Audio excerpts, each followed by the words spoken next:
Well, good morning, everyone. Welcome to the EMFAC202Y workshop. We're going to just give it another second here so that everyone can join who's joining remotely on the Zoom webinar, and then we'll start things off very promptly thereafter. So just give us another minute or two.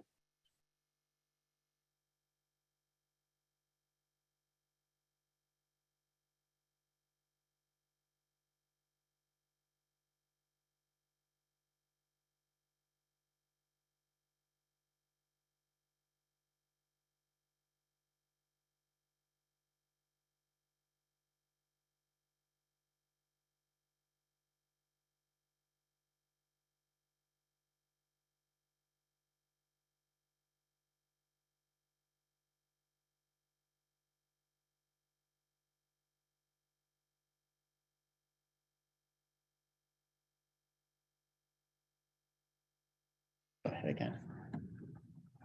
Okay, good morning, everyone. We're going to get started here in a minute. My name is David Quiros. I'm the Chief of the Mobile Source Analysis branch overseeing the EMFAC model and the on-road inventories for mobile sources here at CARB. We have a big day planned, an agenda that we circulated yesterday, but before we get started, we're going to hear from our division chief who's on the line. So Dr. Michael Benjamin is going to say a few words, and then we'll then get started with the presentation for today. So over to you, Michael. Thank you, David. Good morning. Thank you for joining us today. My name is Michael Benjamin, and I'm Chief of the Air Quality Planning and Science Division at the California Air Resources Board. I'd like to provide a personal perspective as well as some context before we begin today's workshop. My experience with the EMFAC model goes back almost 30 years to when I was a staff person in 1993 working on EMFAC7F. That's about 10 model releases ago relative to the update that we're going to be talking about today. So I'm mentioning this because I have a personal appreciation for how much the EMFAC model has improved over the past 30 years, in many cases due to the feedback we've received from you, the users of EMFAC. Over the past years, revisions to the EMFAC model have been made to reflect better modeling approaches, more current and new input data, as well as the benefits of various regulations and control programs. The model has become much more complex, but at the same time, more user-friendly. And when using the recently developed web platform, it runs many times faster than it did when I was using EMFAC7F back in 1993. I'm really excited about this new version of EMFAC202Y. In particular, the pivot to modeling of zero-emission vehicles, as well as the incorporation of very large data sets that will enable us to improve modeling of real-world emissions, as well as community scale impacts. Unfortunately, I won't be able to stay for the entirety of today's workshop, but I do hope that you find it to be informative and useful. I encourage you to ask questions and provide suggestions. Your engagement is key to the continued improvement of the EMFAC model. Thank you again for taking the time to participate in today's workshop. I'd like to introduce Juan Zhao, who will be beginning the workshop. Juan? Yes, I'm here. Thank you, David, and thank you, Michael. So good morning, everyone. Welcome to the first of the series of the public workshops for EMFAC202Y development updates. And my name is Juan Zhao. I'm an air pollution specialist from the on-road light duty analysis section, mostly working on the light duty module of the EMFAC model. So our EMFAC team now has 11 staff members, and each working individually or collectively on EMFAC development projects. Today, each of them will present during the day to introduce potential updates to methodologies and data sources for the next version of the EMFAC model, which we are calling it by EMFAC202Y for now. The final model name will depend on the future year that we release the next EMFAC model. Next slide, please. So we have sent out the workshop notice through Gov delivery in September, along with the Zoom webinar registration link. We also have a telephone calling option today, and the phone number and access code are listed. This workshop will be recorded. By entering this meeting, you are agreeing to be recorded. And the slide agenda have been posted, and we will drop the link in the chat. Recordings will be posted on the same webpage where the presentation was posted within 2 weeks from today. And next slide. So during the workshop, we will have breaks for questions in the middle and end of the AM and PM sessions. Chat and QA features will be disabled in the Zoom in the Zooms. But if you want to make a comment or ask a question, please raise your hand and we will call upon the individuals in the order of your hand is raised. When called upon, please introduce yourself by stating your name and affiliation first. If the question is about workshop slides, please also include slide number if possible. We would really appreciate if you could limit your comments or questions to no more than 3 minutes.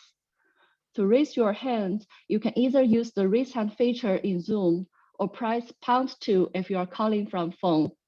For any additional questions or comments, they may be submitted after the workshop to our EMFAC email box, emfac@arb.ca.gov. Next slide. So this is the agenda for today's workshop, including an AM session and a PM session. So the AM session will talk about the regulations to be incorporated in fleet characterization, the vehicle activity profiles updates, and the new category for transportation network company. And the PM session includes updates to light duty emission rates, the updates to heavy duty emission rates in the energy consumption module. Next slide, please. So this slide shows the detailed agenda for the AM session. We will first introduce the EMFAC background in the executive summary part. Next slide. So the EMFAC model is the primary tool that CARB uses to assess emissions from on-road motor vehicles, including cars, trucks, and buses in California for planning and regulatory efforts. The model was submitted to US EPA and got approval to be used for developing California-specific planning documents, including the scoping plan, the mobile source strategy, and the state's strategy for the state implementation plan. EMFAC also supports transportation conformity analysis and helps multiple incentive programs and regulations, such as, but not limited to, the advanced clean cars and the advanced clean trucks. Next slide. So the US Environmental Protection Agency, EPA, approved EMFAC to be used for California-specific vehicle emission inventory model because EMFAC is always updated with most recent statewide population, activity, and emission data, and always reflects the latest California regulations each time when the new model version releases. EMFAC has gone through more than 3 decades of data collection and methodology refinement. For the next EMFAC202Y, we are not only to incorporate extensive laboratory and on-road emission testings and activity updates, but we're also relying on emerging big data sources, such as the streetlight data for heavy-duty VMT, and also the IHS PORC data on light-duty vehicle accrual rates. CARB staff has collaborated with internal and external stakeholders for the EMFAC development, including but not limited to other divisions within CARB, other state agencies such as Caltrans, Board of Equalization, and also air districts, the metropolitan planning organizations, and community members and university researchers. Next. So as for the recent EMFAC model versions, except for the routine updates to the vehicle activity and emission factors, utilizing the best available data at each development time, there were also some major changes to the model over the years in the last decades. So we released EMFAC 2014 in the year of 2014.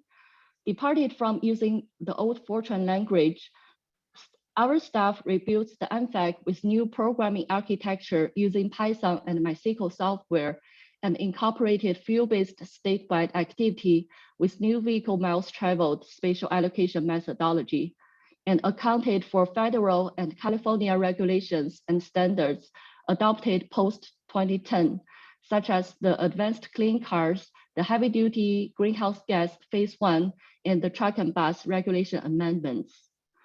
And we released EMFAC 2017 in the year of 2017. So EMFAC 2017 is an extension of the EMFAC 2014 model framework and has the new addition of the greenhouse gas module and reflected federal and state regulations adopted as of December 2017, including the phase 2 of the greenhouse gas standards and the Senate Bill 1. And in last year, we released EMFAC 2021. So along with the model release, we also published an interactive web platform that allows the EMFAC users to download emission data with default activity and also produce emissions with customized activity inputs, which is the same as the EMFAC's customer activity iStream mode, and also generate emission factors using user-defined ambient temperature and relative humidity for project level, which is the PL conformity assessments. And also in response to stakeholders' comments on the model's design and structure, the EMFAC 2021 model offers a variety of the new features, such as the inclusion of the new fuel technologies, for example, the plug-in hybrid electric vehicle and the natural gas powered vehicles. And it also enables the estimate of energy consumption from light and heavy duty zero emission vehicle, and also an inclusion of the ammonia emission estimates and the expansion of the heavy duty truck categories. EMFAC 2021 also reflected the adopted federal and state regulations by December 2020, including but not limited to the safe vehicle rules and actions, advanced clean truck, and heavy duty omnibus. So the EMFAC 2021 is now submitted for US EPA's approval. And we're now working on EMFAC 2020Y, which is planned to release in either 2024 or 2025. So as usual, we will always include the latest fleet technologies and also incorporating high resolution activity data, and we will reflect regulations adopted before the final model release, which is supposedly by the end of 2024. Next slide, please. Yeah, so next I will pass on to my colleague Sarah for the user survey results. Thanks, Juan. Now I will discuss feedback we received on EMFAC 2021 and future directions for EMFAC 2020Y. We'll get 2 slides, please.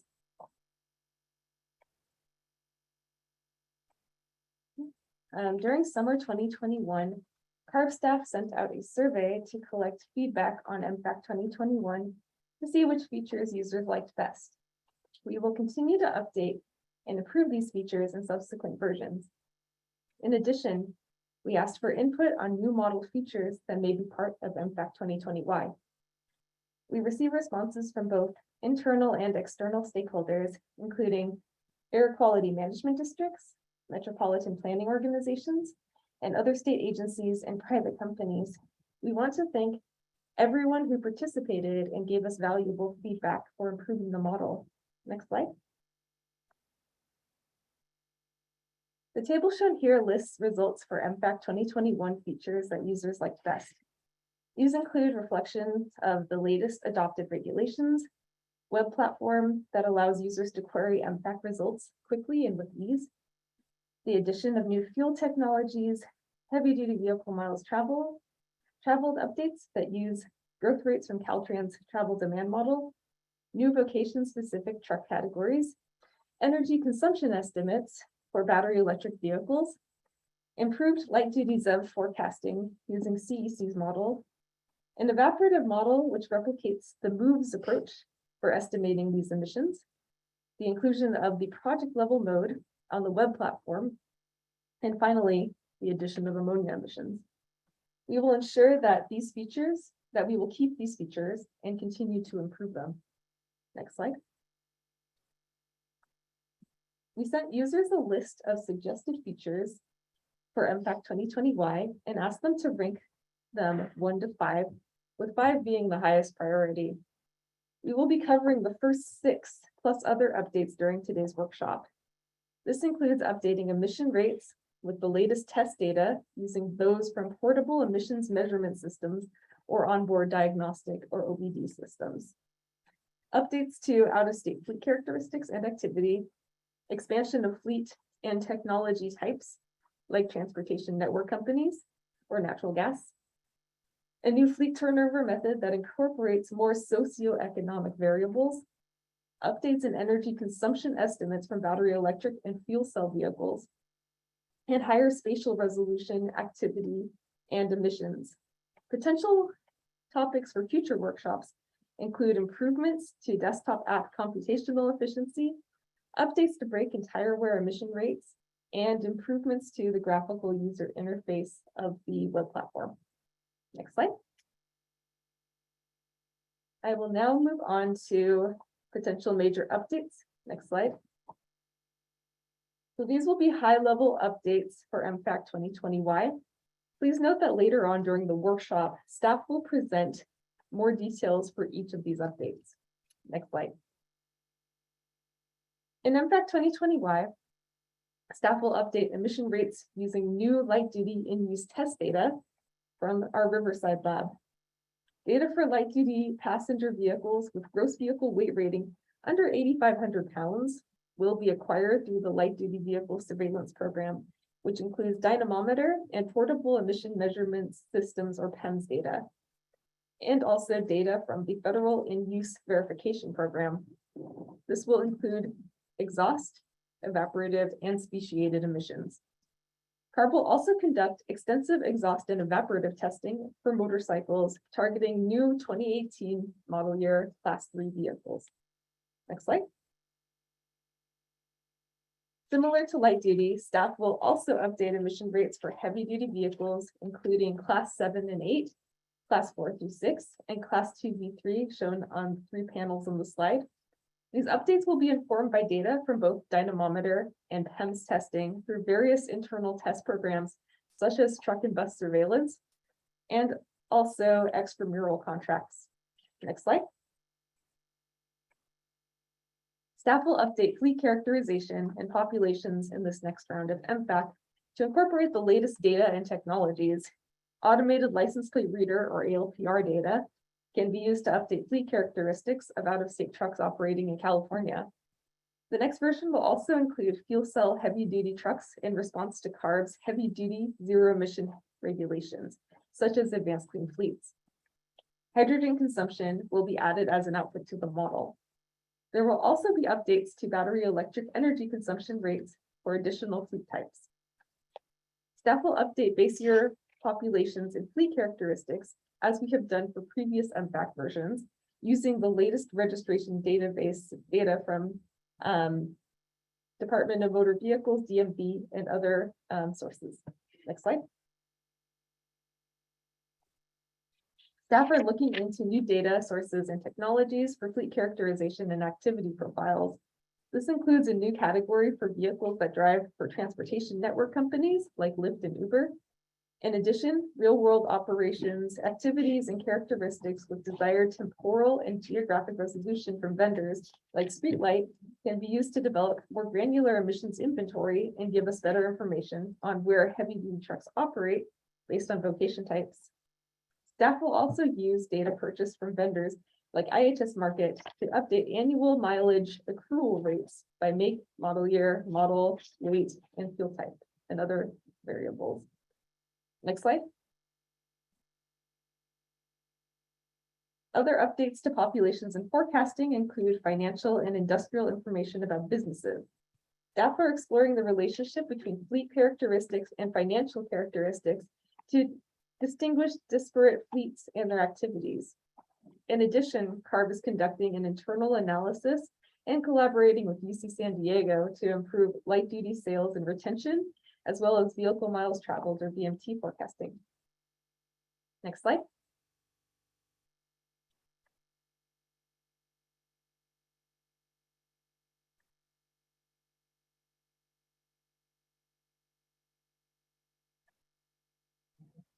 Sorry, Sarah, I think we just lost you. Hello? Oh, we can hear you now. I can read this slide one more time, just in case. Other updates to population forecasting include financial and industrial information about businesses. Staff are exploring the relationship between fleet characteristics and financial characteristics to distinguish disparate fleets and their activities. In addition, CARB is conducting an internal analysis and collaborating with UC San Diego to improve light-duty sales and retention, as well as vehicle miles traveled or VMT forecasting. Next slide.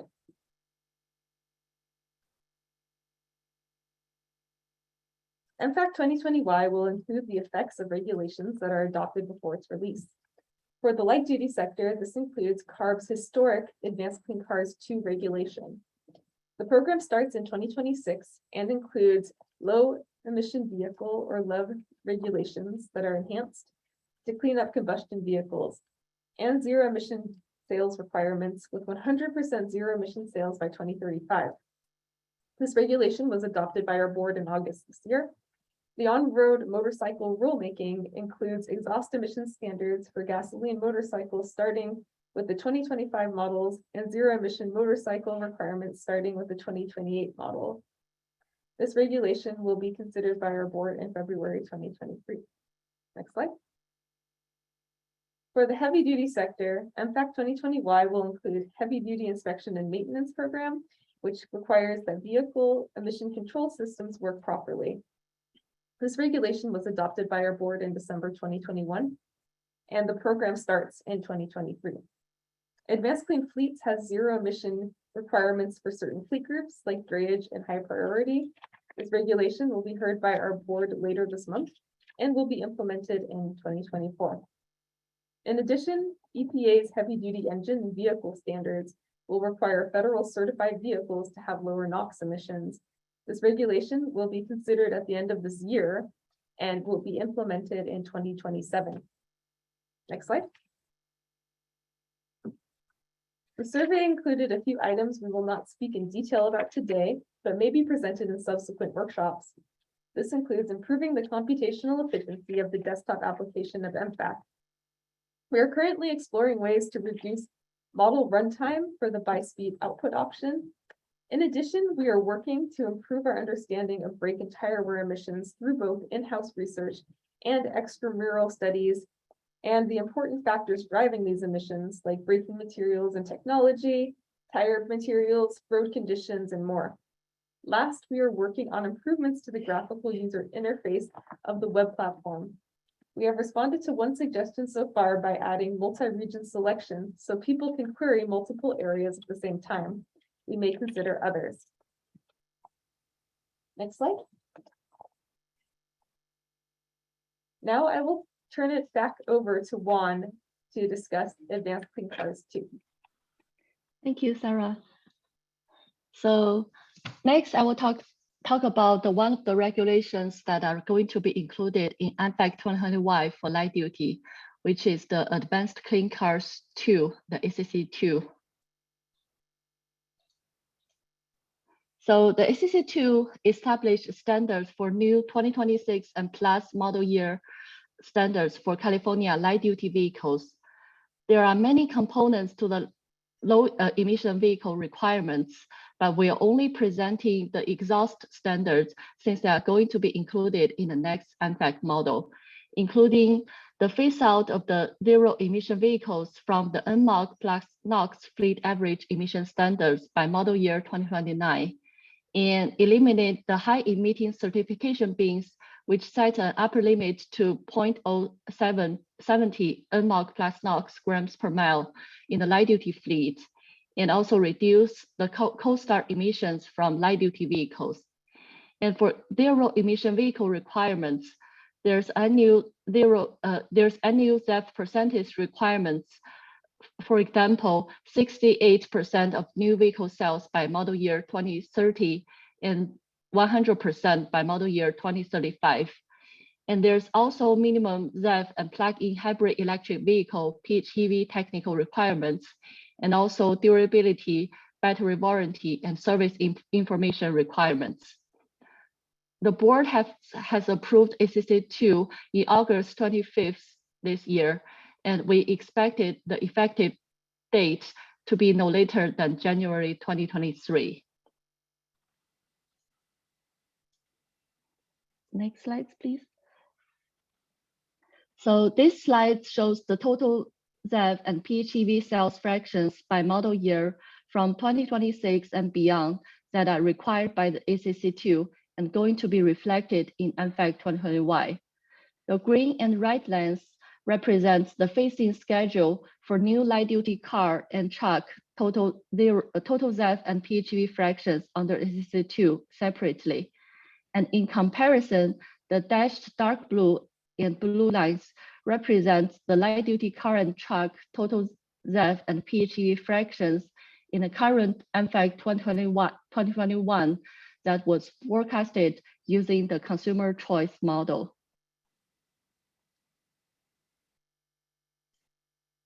Next slide. This slide shows the light-duty new vehicle sales mix for different technology groups under the ACC2 regulation. The left plot is for light-duty car, which accounts for 57% of the light-duty fleet, and the right plot is for light-duty trucks, accounting for 43% of the light-duty fleet population. In both plots, light-duty will be transitioning to 100% ZEV and PHEV 30 sales by 2035. For light-duty cars, there are some existence of ULAP 50 in the beginning years, and the proportion of ULAP 30 decreased rapidly over the years until diminished by model year 2033. And for light-duty trucks, the higher emitting groups, including ULAP 125, ULAP 70, and ULAP 50, will all be phased out by model year 2028. Then ULAP 30 will continue to exist until model year 2034. Next slide. For PHEV sales fractions, EMFAC 2021 assumes half blended and half non-blended sales for all model years. A non-blended or US 06 capable vehicles depletes its battery before turning on the engine. In comparison, the blended or non-US 06 capable PHEV uses the engine to meet higher power demands. ACC2 requires 100% of non-blended PHEV sales by model year 2029. The table shows the phasing schedule for PHEV blended sales by model year.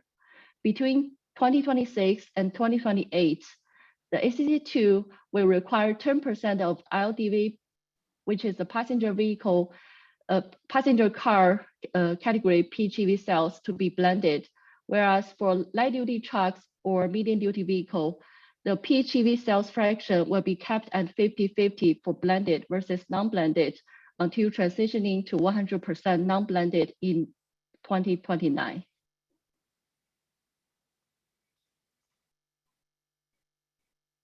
Next slide. So the PHEV fleet utility factor is the fraction of the fleet average distance driven on electricity. Based on the ACC2 minimum technical range requirements for PHEV, the slide shows the fleet utility factor updates for blended versus non-blended PHEVs by model year. The upper plot shows the fleet utility factors for LDA, which is the passenger cars, and the lower plot shows the fleet utility factors for LDT, which is the light-duty trucks, and MDV, the medium-duty vehicle. In each plot, the bottom line represents the blended PHEV, and the top line represents the non-blended PHEV.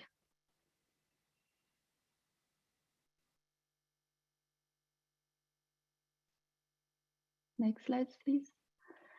The ACC2 also sets standards to reduce cold start emissions from light-duty vehicles, which in turn is reflected in the hydrocarbon and NOx soak correction curves for start emissions in EMFAC. The soak time is the duration an engine is at rest prior to being started. Soak correction factors account for the ratio of cold start emissions as a function of soak time. The soak correction factor of 1 is equivalent to the cold start emissions.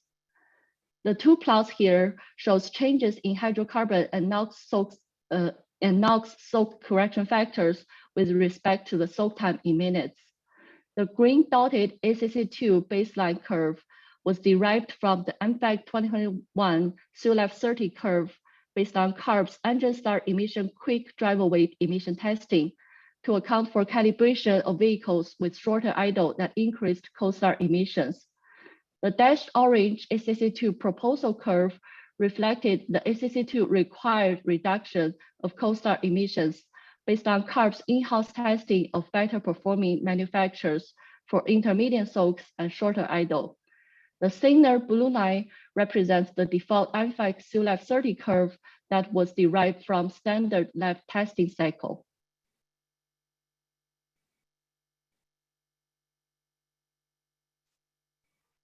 Next slide, please.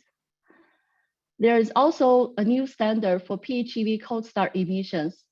The ACC2 sets new standards based on in-house testing among best performers of lower emitting vehicles. The two plots here shows the PHEV cold start emission curves for hydrocarbon and NOx in EMFAC 2021 for blended, which is the black line with triangle marker, and non-blended, which is the blue line with round marker, and in comparison with the conventional SULAF 30 curve represented by the dashed orange curve. So the new standards only limits the blended PHEV cold start emissions to 0.22 grams per starts for hydrocarbon and 0.14 grams per starts for NOx for soak time greater or and equal to 120 minutes. The curve for non-blended PHEV is unchanged.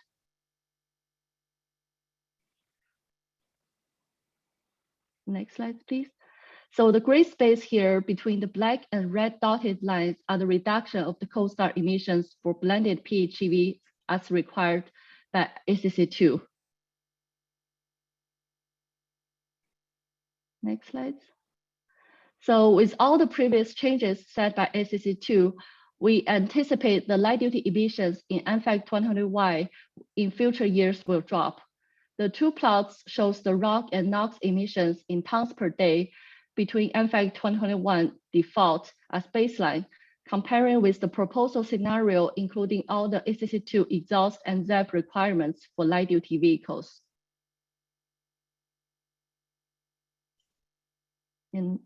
And these are the anticipated light-duty emission benefits for PM 2.5 in tons per day, including exhaust, brake wear, and tire wear, and also CO2 in million metric tons per year.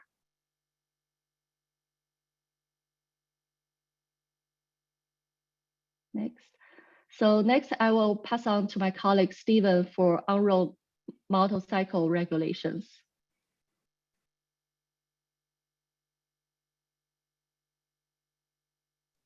Thank you, Juan. Next slide. Good morning. I'm Stephen Magduhat of the On-Road Light Duty Analysis section, and I will go over the upcoming on-road motorcycle regulation. As mentioned, CARB staff is currently working on a regulation that affects model year 2025 and newer motorcycles sold in California. Motorcycle classes with engine displacements larger than 50 cubic centimeters are affected starting with the 2025 models, and the smaller class 1A bikes and scooters are affected starting with the 2028 models, with the requirement that they are zero emission models. This upcoming regulation proposes to harmonize new model year 2025 motorcycles sold in California to the current European Union EU5 exhaust standards for HC, NOx, and CO. This means adopting testing procedures and the driving cycle, the World Motorcycle Test Cycle, also known as the WMTC. Excellent.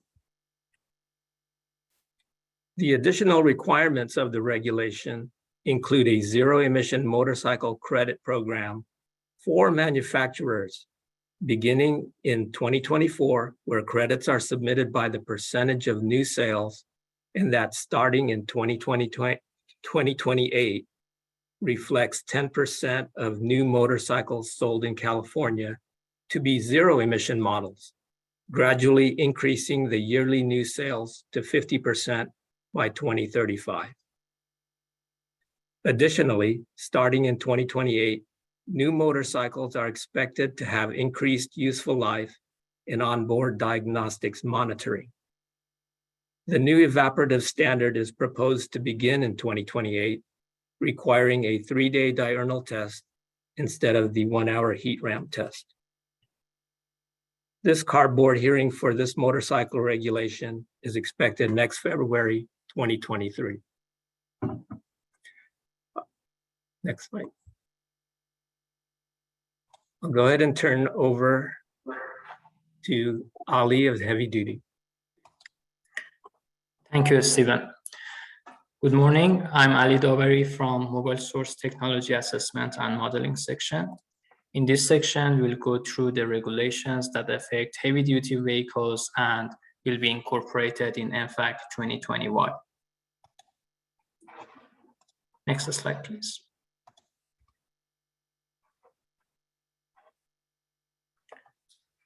The heavy-duty inspection and maintenance program aims to keep polluting, poorly maintained heavy-duty trucks from operating on the road, hence reduce particulate matter and oxides of nitrogen emissions, and protect communities most impacted by air pollution starting in calendar year 2023.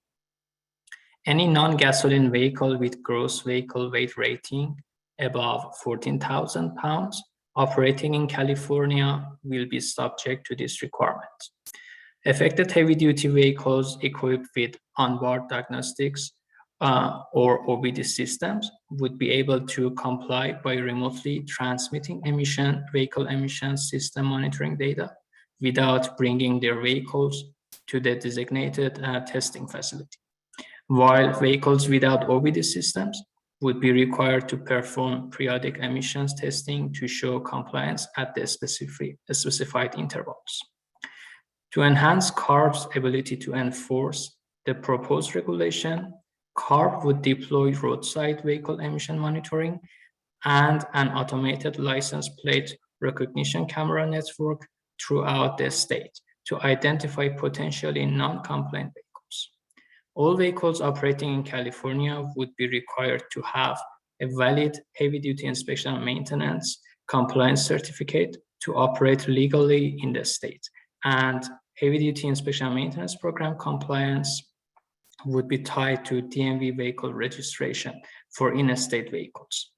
As the board has already adopted the regulation last December, the EMFAC team plans to incorporate the impact of the adopted regulation in EMFAC202Y development, and heavy-duty inspection and maintenance will mainly impact NOx and PM emissions and iteration modeling in future EMFAC developments.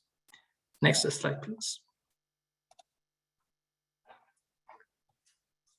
The Advanced Clean Fleets Regulation, or ACF, aims to accelerate the transition of zero-emission technology in the multiple sectors, starting calendar year 2024.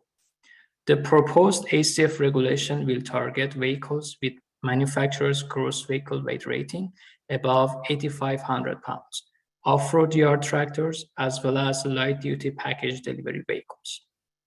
Please note that the off-road yard tractors here do not include those that are already subject to the cargo handling equipment requirements.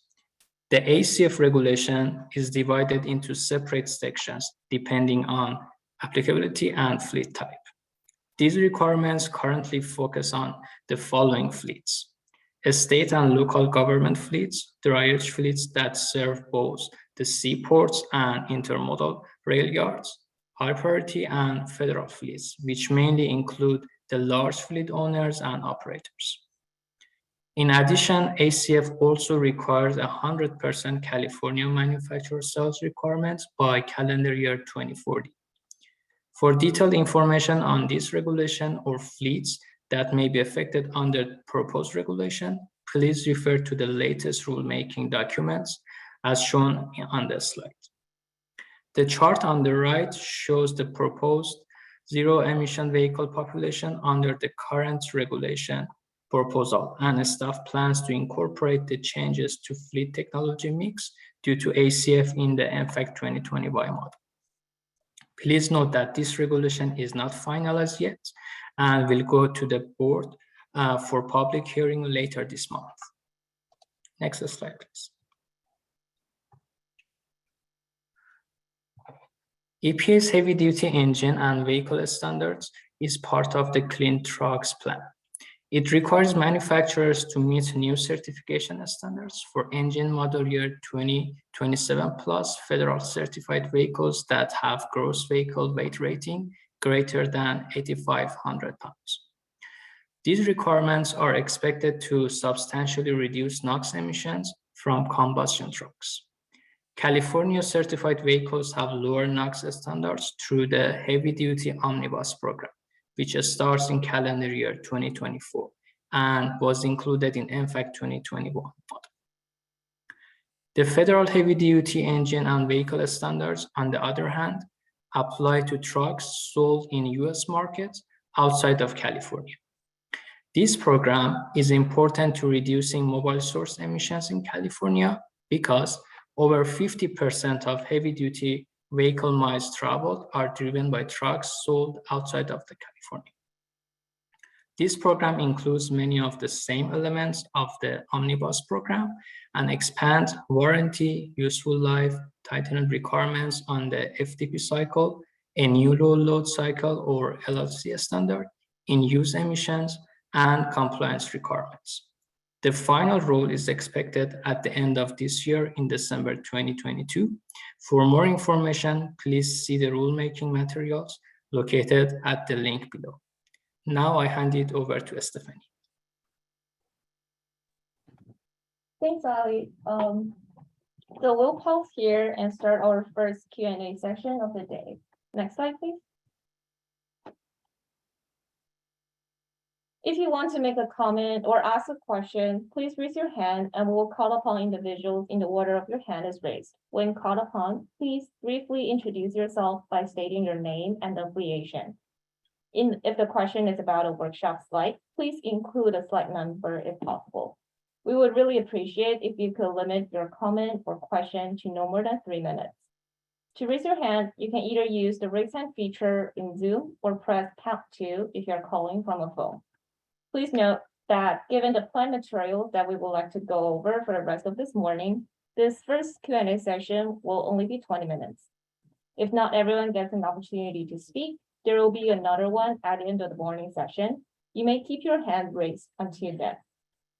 And of course, if there's any additional comments or questions, they can also be submitted after the workshop to the EMFAC email box, emfac@arb.ca.gov.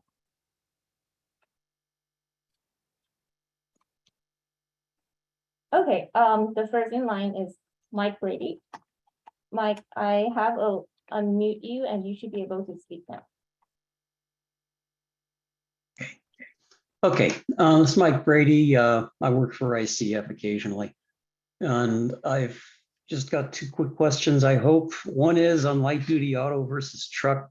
Can you mention what the source is? Because it would seem that the proportions in the fleet should be reversed roughly. Anyway, and the other one is on ZEVs. Do you have any data on attrition, retention, replacement yet? I know there's not a lot of them on the road, but still. Basically, the issue is when a ZEV is lost from the fleet for some reason, what's it replaced with? So that's it. Thank you.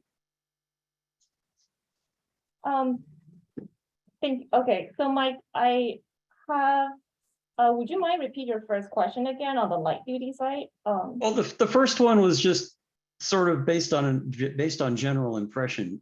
You basically still have light duty autos considerably outnumbering light duty trucks on the road, and I'm wondering if there is a definition issue there, because it sure seems like there's a lot more of the latter than the former. Right.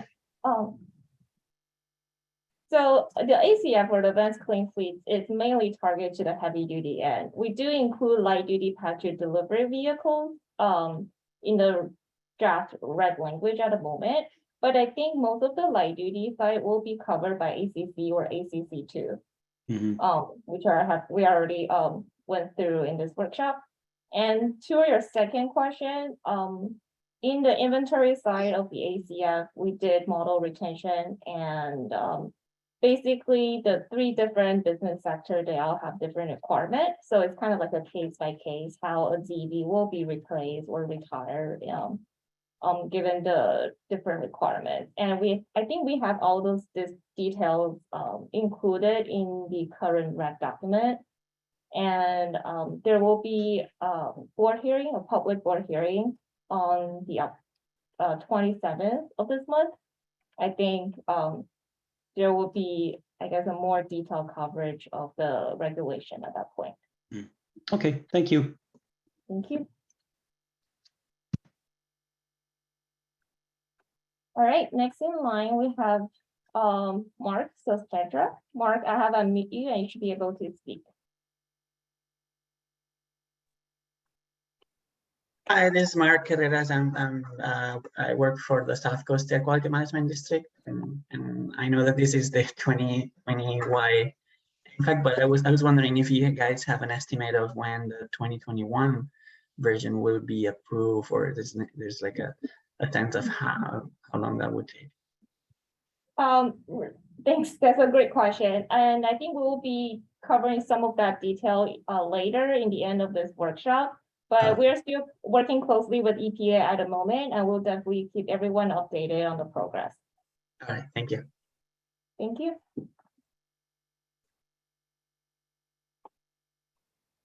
All right, I think that's all the hand raised we got at the moment. So, okay, I don't see any new hand raised. Let's proceed with the workshop. Next slide, please.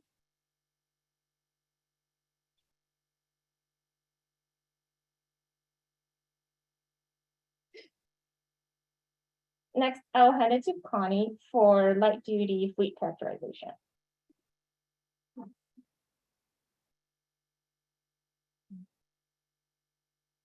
Good morning. This is Connie Dang. I'll be talking about the updated light duty vehicles fleet characterization.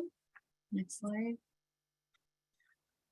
Our major data sources for the light duty fleet characterization will include these major data sources.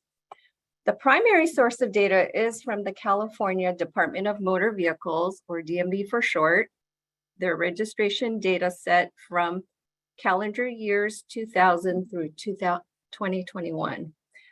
From these data sets, we get the fleet population and the new sales figures. The other sources that are used to supplement the data in the DMV file include Polk IHS Intelligence software. This helps to fill in missing key characteristics in DMV data. It helps to classify a record maybe into a specific vehicle category. We also use CARB Certification Executive Orders, or EOs for short. These are submitted by manufacturers and are used for weight classifications or characteristics. ZEV staff also work on decoding VINs to help us identify fuel technologies such as battery electric vehicles, plug-in hybrid electric vehicles, and fuel cell electric vehicles. Next slide, please. So our latest vehicle registration data, CARB receives a snapshot each quarter during the months of January, April, July, and October. Each quarterly cut has roughly 55 million records with approximately 100 fields. Staff processes the October data set, and on-road vehicle populations are reflected in EMFAC. EMFAC 2020Y will use registration data from calendar years 2000 through 2021, and staff anticipates including the October 2022 data into the new model. Next slide, please. Here is an illustration of some of the vehicle classes modeled in EMFAC 2020Y. So we range from the heavy duty trucks to medium heavy duty trucks, pickups, vans, trucks, motorcycles, passenger vehicles, and different types of buses that include school buses, transit buses, and also motorhomes. Next slide. In the upcoming slides, populations, new sales, and model year distributions will be shown for these vehicle categories. The light duty vehicles, passenger cars, and light duty trucks up to and including 8,500 pounds.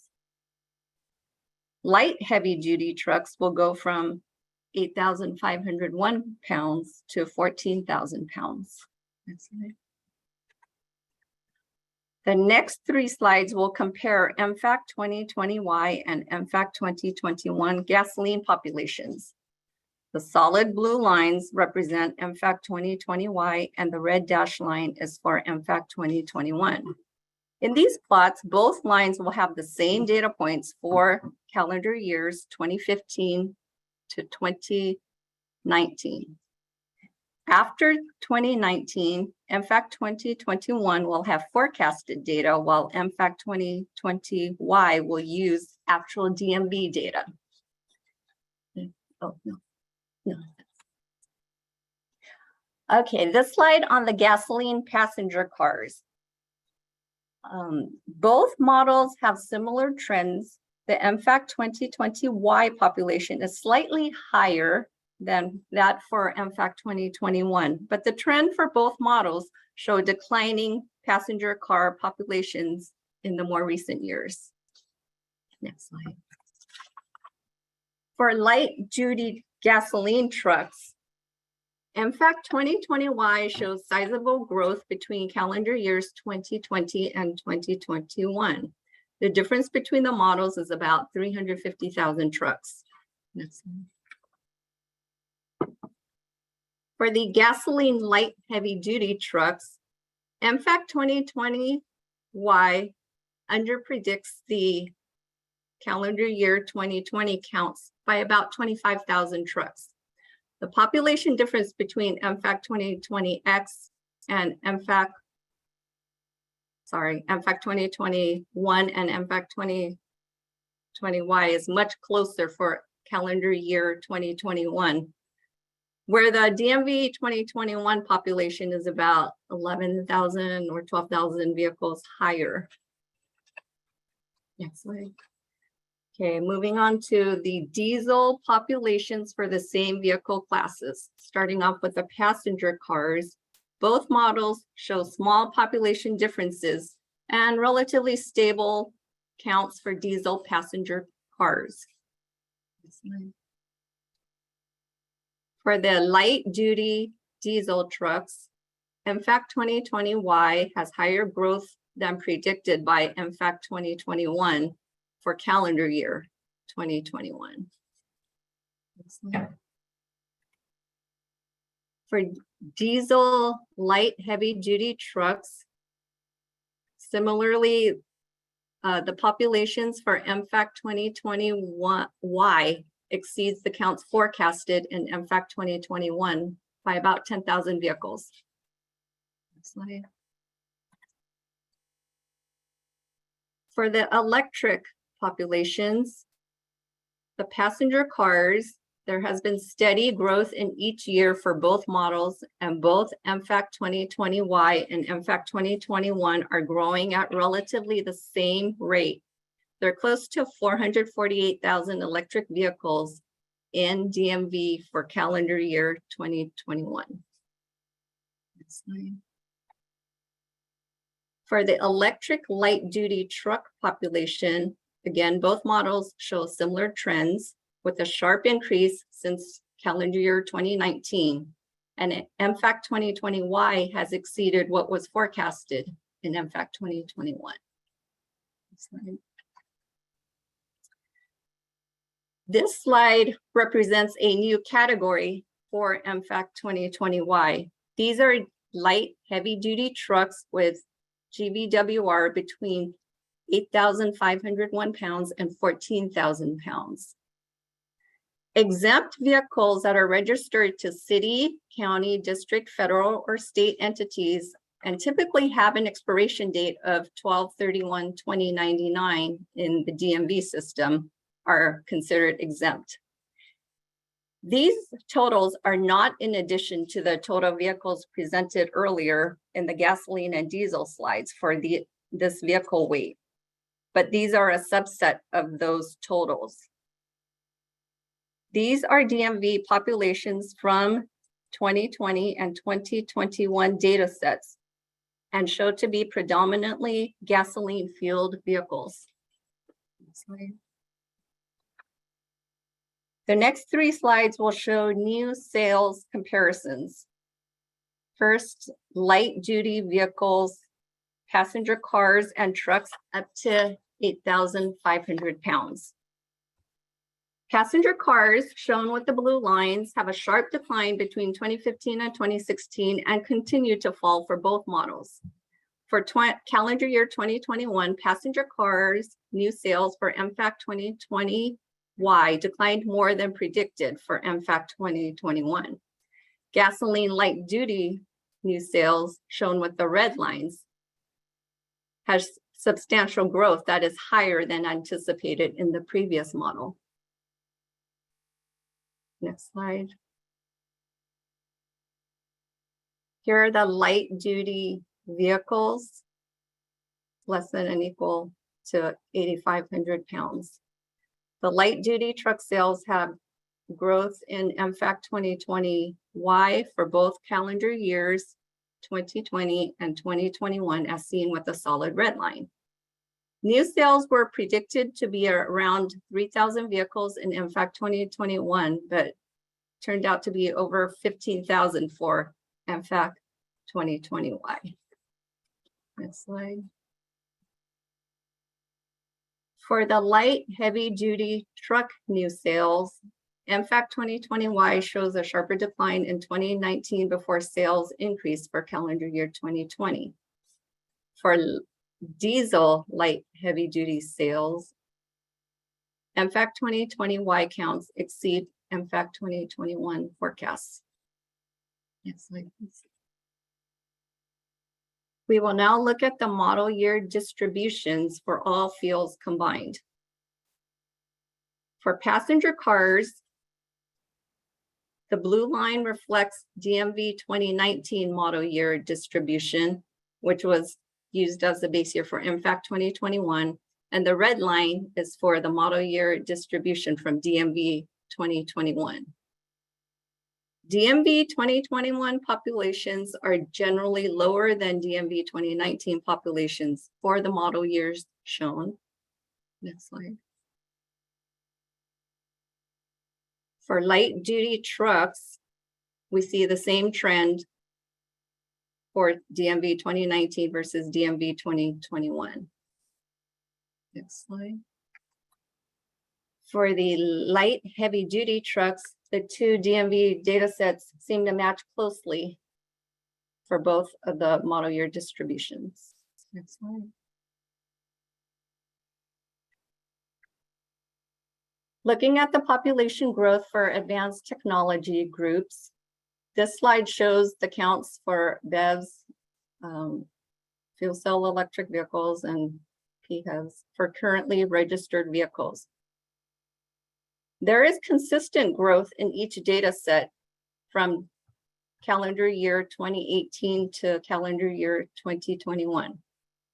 The fuel cell electric counts are approximately 9,000 vehicles in 2021. Summing the total ZEVs for each calendar year for 2018, we have about 397,000 vehicles. 2019, it grows to 523,000 vehicles. 2020, we see about 586,000 vehicles in total. And 2021, we've reached about 733,000 vehicles. Next slide, please. This slide shows the EMFAC populations for the major on-road categories. Passenger cars are declining from calendar years 2018 to 2020.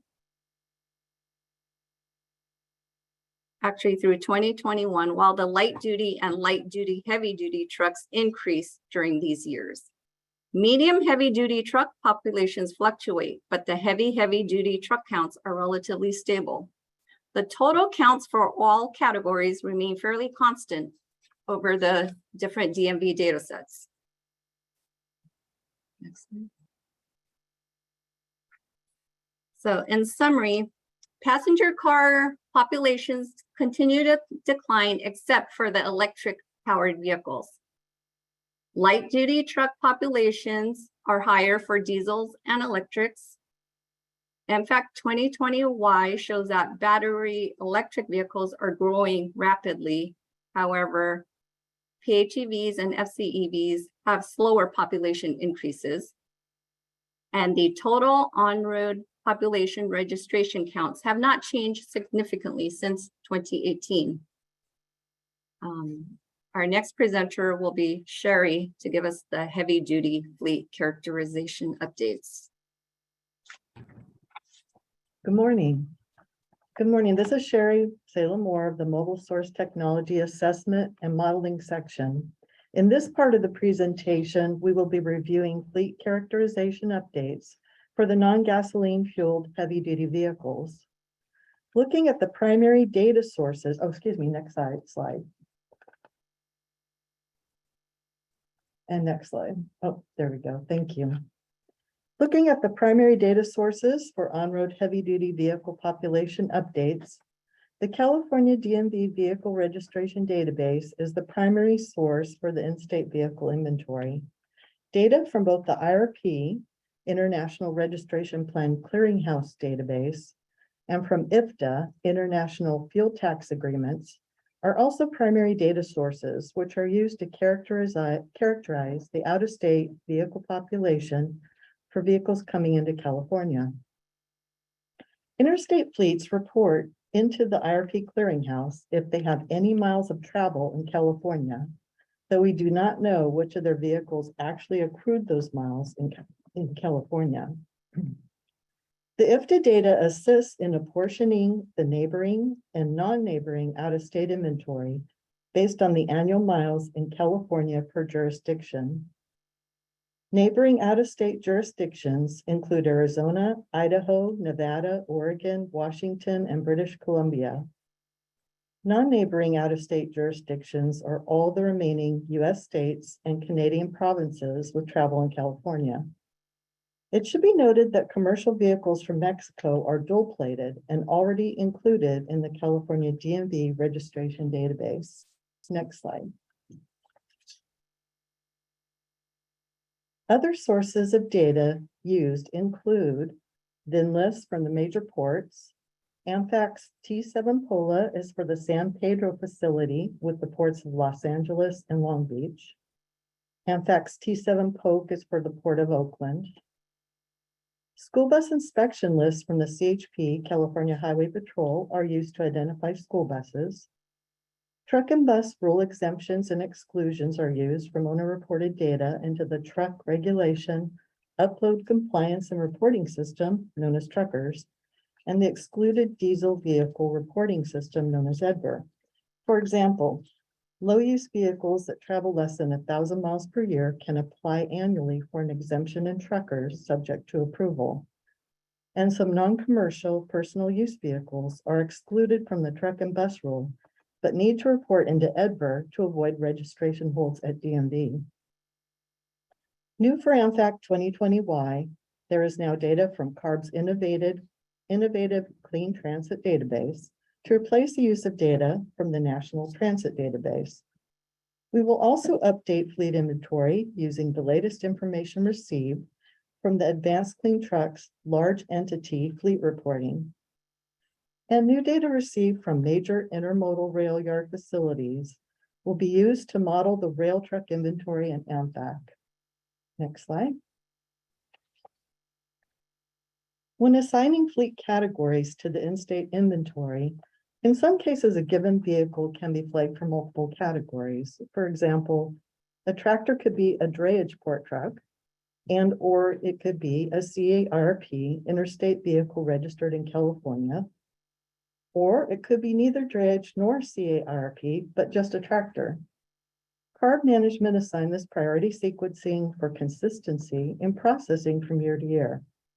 Once a vehicle is flagged, then it is no longer part of the vehicles allowed to be flagged under the remaining categories. Drayage, based on the major port VIN list, was given the highest priority, number 1. The CARP interstate vehicles registered in California have second priority.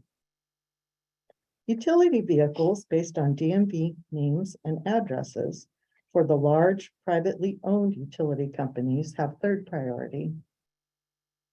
A primary method to characterize fleet groupings makes use of the DMV body type field, such as for solid waste collection vehicles, the 4th priority, tractors, the 7th priority, and all the 8th priority, including in-state delivery vehicles, single dump trucks, and single concrete transit mix trucks.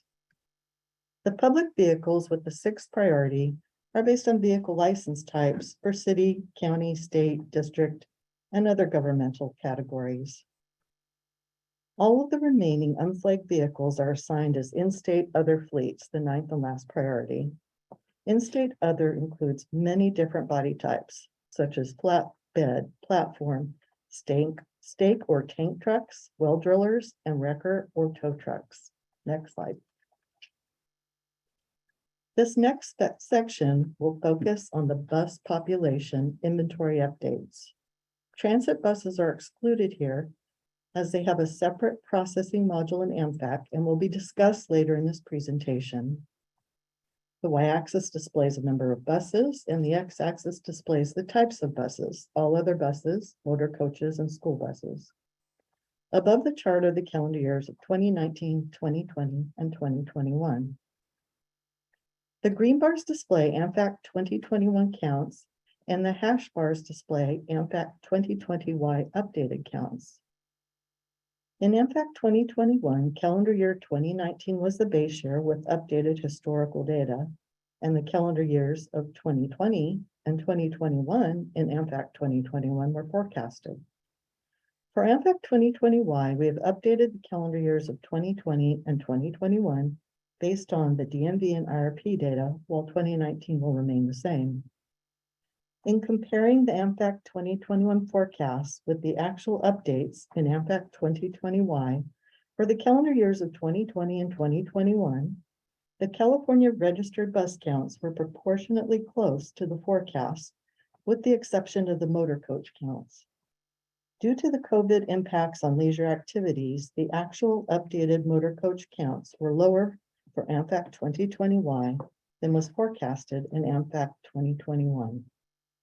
Next slide. Zooming in to focus on the new sales portion of the bus population inventory. For vehicle ages that are less than 1, again, 2019 new bus sale counts will remain the same. As shown in the center of the chart, in the calendar year of 2020, actual new sales for school buses in EMFAC 2020Y greatly exceeded the EMFAC 2021 forecast, while the actual new sales for all other buses and motor coaches lagged behind at less than the forecasted values. In the calendar year 2021, as seen to the right in the chart, the actual new sales counts for EMFAC 2020Y exceeded EMFAC 2021 forecasted counts for all of the bus types. Next slide. This slide reviews the chassis model year distribution for the bus population inventory.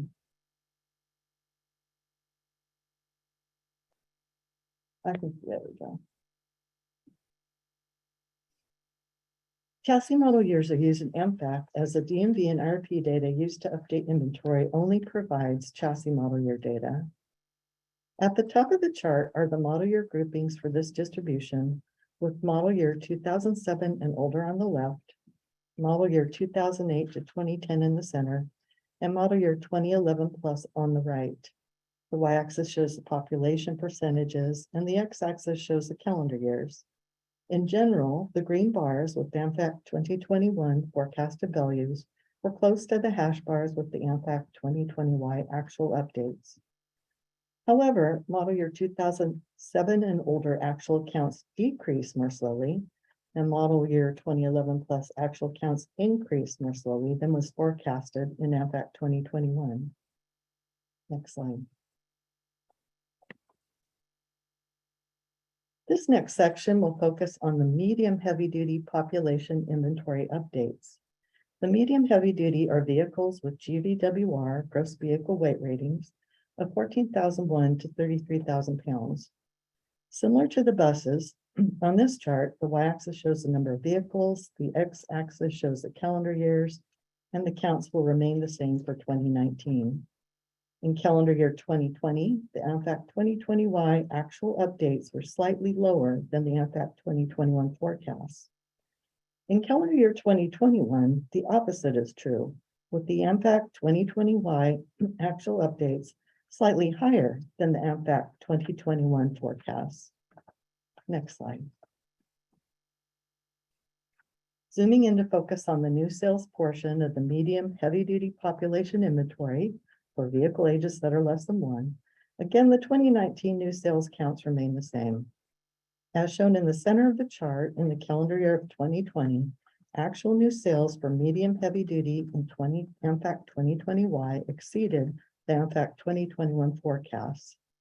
And in the calendar year of 2021, as seen to the right in the chart, the actual new sales counts for EMFAC 2020Y significantly exceeded EMFAC 2021 forecasted counts. The overall trend for medium heavy duty is higher new sales than was anticipated. However, the updated new sales counts have been decreasing as compared to 2019. Next slide. The proportions of the medium heavy-duty population by weight class are shown in this chart for calendar year 2021 of the EMFAC 2020Y population inventory updates. Class 4 with GVWR of 14,001 to 16,000 pounds are the smallest portion at 14.1%. Class 5 with GVWR of 16,001 to 19,500 pounds has a sizable portion at 30.2%. Class 6 with GVWR of 19,501 to 26,000 pounds has the largest portion at 33.4%. The proportion of Class 7 with GVWR of 26,001 to 33,000 pounds is 22.4%. Next slide. This slide reviews the chassis model year distribution for the medium heavy-duty population inventory. Again, at the top of the chart are the model year groupings for this distribution, with model year 2007 and older on the left, model year 2008 to 2010 in the center, and model year 2011 plus on the right. The y-axis shows the population percentages and the x-axis shows the calendar years. The green bars with the EMFAC 2021 forecast and values and the hash bars with EMFAC 2020Y actual updates are not as close as was seen for the buses. Model year 2007 and older actual counts decrease more slowly, and model year 2011 plus actual counts increase more slowly than was forecasted in EMFAC 2021. In 2021, the model year 2011 plus medium heavy duties were over 62% of the non-gasoline fueled medium heavy duty vehicles. Next slide. This next section focuses on the EMFAC 2020Y population updates for the heavy-duty vehicles with the GVWR greater than 33,000 pounds. Again, the 2019 values remain the same. In 2020, the updated population counts for EMFAC 2020Y slightly exceeded the EMFAC 2021 forecasted counts. In 2021, a similar trend is seen, but the EMFAC 2020Y updated population counts exceeded the EMFAC 2021 forecasted counts at a higher rate than in 2020. While COVID disrupted freight transit in 2020, vehicle registrations have continued to increase. More information on the freight transit trends will be discussed later in this presentation. Next slide. Zooming in again to focus on the new sales portion of the heavy-duty population inventory for vehicle ages that are less than 1. Again, 2019 new sales counts remain the same.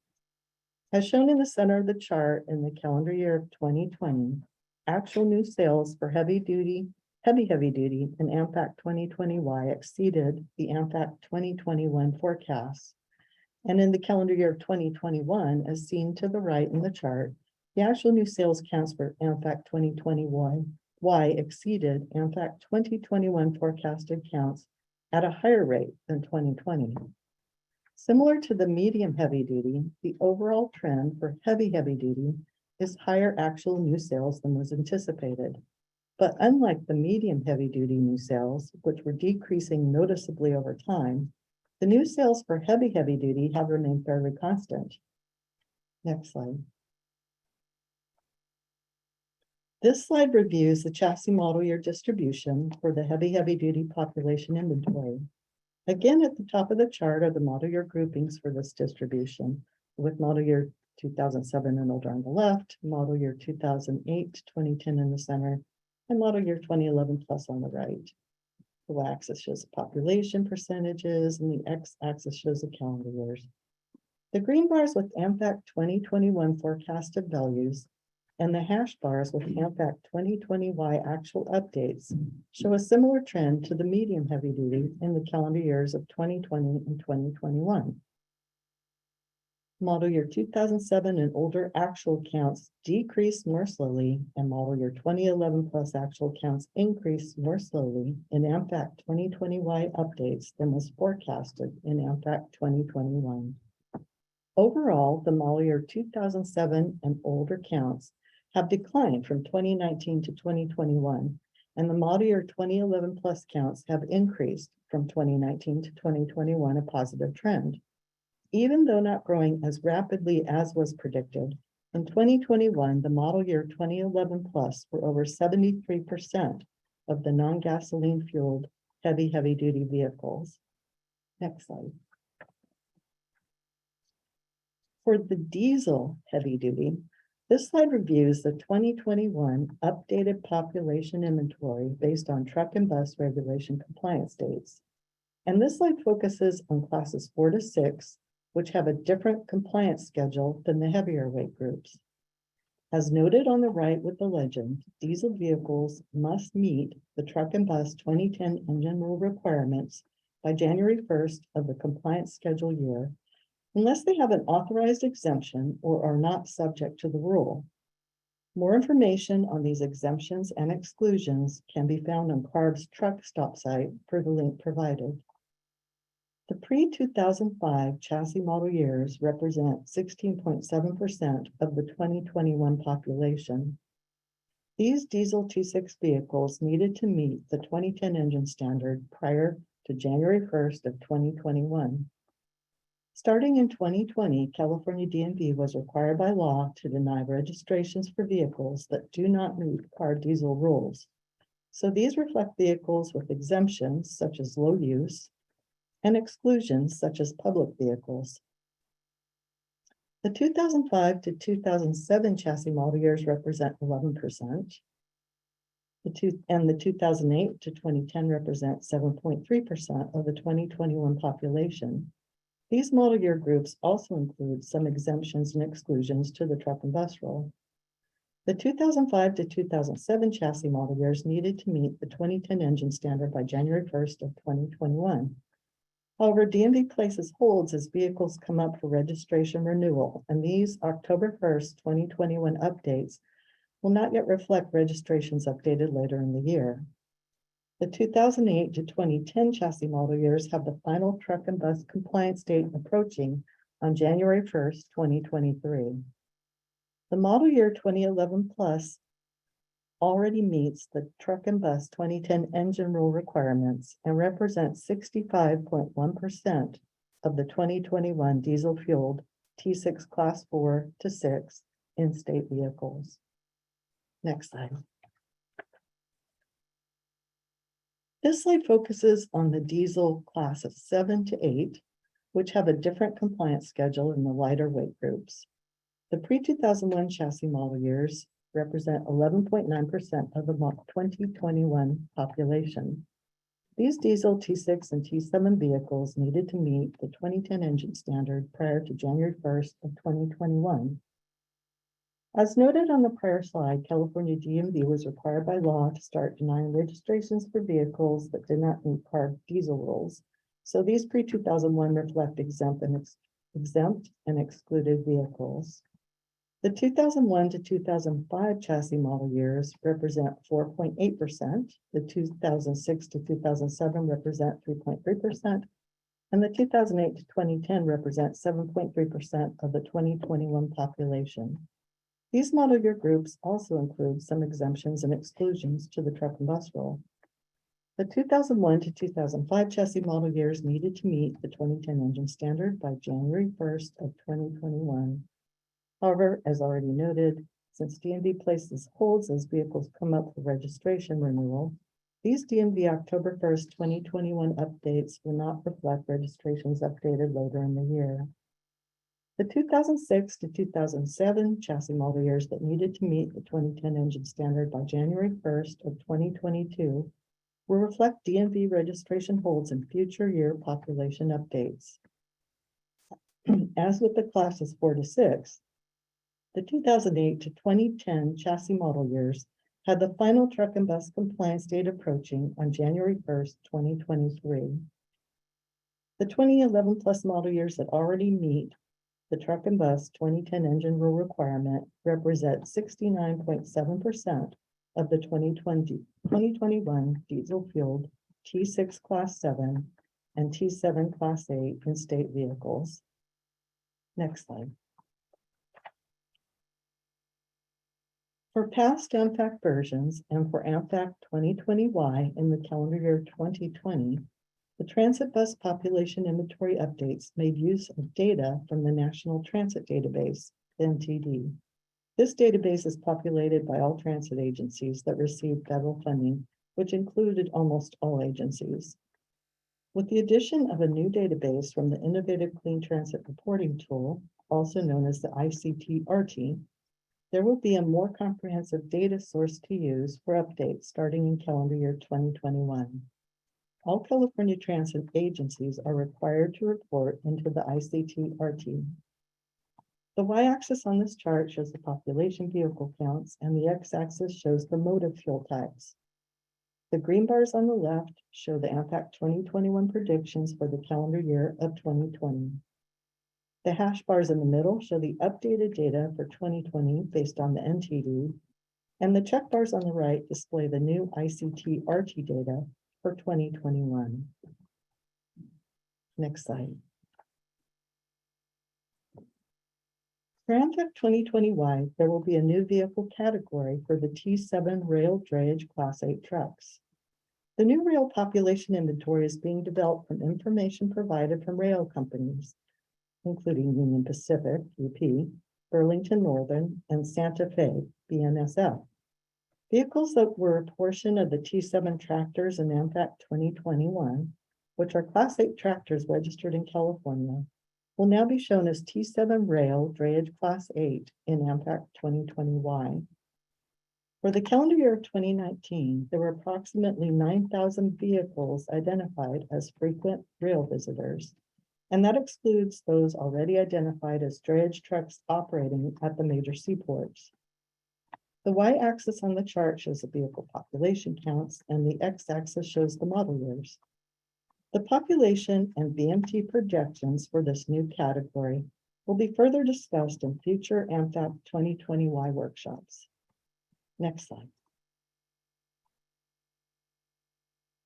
The updated heavy-duty inventory fleet categories continue to provide the opportunity opportunity for improved specificity in AMFAC as additional activity and emissions rate information becomes available.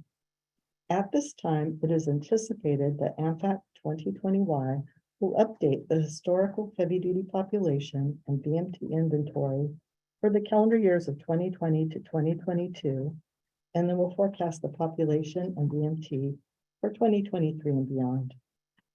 At a future workshop, impacts of the updated inventory on AMFAC outputs will be provided. Next slide. And now I will pass the presentation to Sarah, who will be discussing ALPR information. Thanks, Mary. Next slide. I will now discuss how ALPR data will be used to improve fleet characterization of out-of-state heavy-duty vehicles. Next slide. As Sherry noted earlier, information on out-of-state truck characteristics, that is trucks registered outside of California, are somewhat limited. Historically, EMFAC used total fleet mileage in California and all vehicles reported through IRP to calculate emissions from out-of-state vehicles operating within the state. Since IRP specifies mileage instead of the number of vehicles, we do not know which vehicles in IRP fleets actually travel in California, and therefore it is somewhat challenging to understand important characteristics for estimating emissions from these vehicles, such as model year or age. EMFAC currently assumes class 7 and 8 out-of-state vehicles, which represent the vast majority of the heavy-duty out-of-state fleet, have 100% compliance with truck and bus regulation. Next slide. Automated license plate reader, or ALPR data, provides one avenue to verify EMFAC assumptions about out-of-state vehicles. ALPR systems record footage of vehicles operating on the road, and then software reads the plate characters from the footage. Then the plate characters are linked to the IRP database to identify individual vehicles. One important characteristic to corroborate an EMFAC are model year distributions. This information is a crucial input for estimating deterioration of emissions control systems and also engine technology. For example, whether it's certified to 0.2 grams per brake horsepower hour standard. Related to vehicle age and technology, this method can determine compliance rates with truck and bus regulation using model year information. All vehicles should have a chassis model year 2011 or newer by the end of this year, unless they have exemptions. Next slide. Through an extramural contract, CARB has deployed 10 ALPR systems across the state, primarily in Southern California.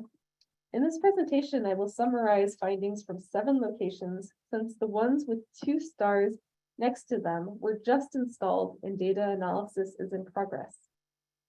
Overall, there were 60,000 unique plate reads and 300,000 out-of-state plates detected in total. Here I considered January to August 2022 data. For EMFAC 2020Y, I will consider data collected up to fall 2023. Next slide. These 2 figures show preliminary model year distributions for neighboring out-of-state vehicles, which are registered in states closer to California, and non-neighboring out-of-state vehicles, which represent vehicles from all other jurisdictions. The ALPR results are shown in green on the left and orange on the right, while the EMFAC assumptions are shown as the dashed black lines. We can see that there are a larger fraction of newer vehicles in the ALPR data, especially for neighboring out-of-state vehicles.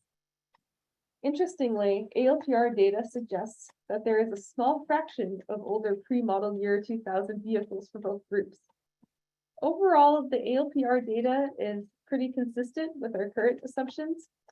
Newer model year distributions predicted by ALPR will lead to less deterioration-related emissions in EMFAC from the aging of emission control systems. Next slide. Here's a different view of the same data. This pie chart shows population percentages broken down by model year range with corresponding truck and bus deadlines in the legend. Currently, anything 2008 or newer model year is compliant with truck and bus in teal and orange, but model year 2008 to 2010 will need to be turned over by January 1st, 2023. Overall, ALPR data shows a compliance rate of 96% for out-of-state vehicles in calendar year 2022. Next slide. To conclude, current EMFAC assumptions do a pretty good job predicting out-of-state model year distributions.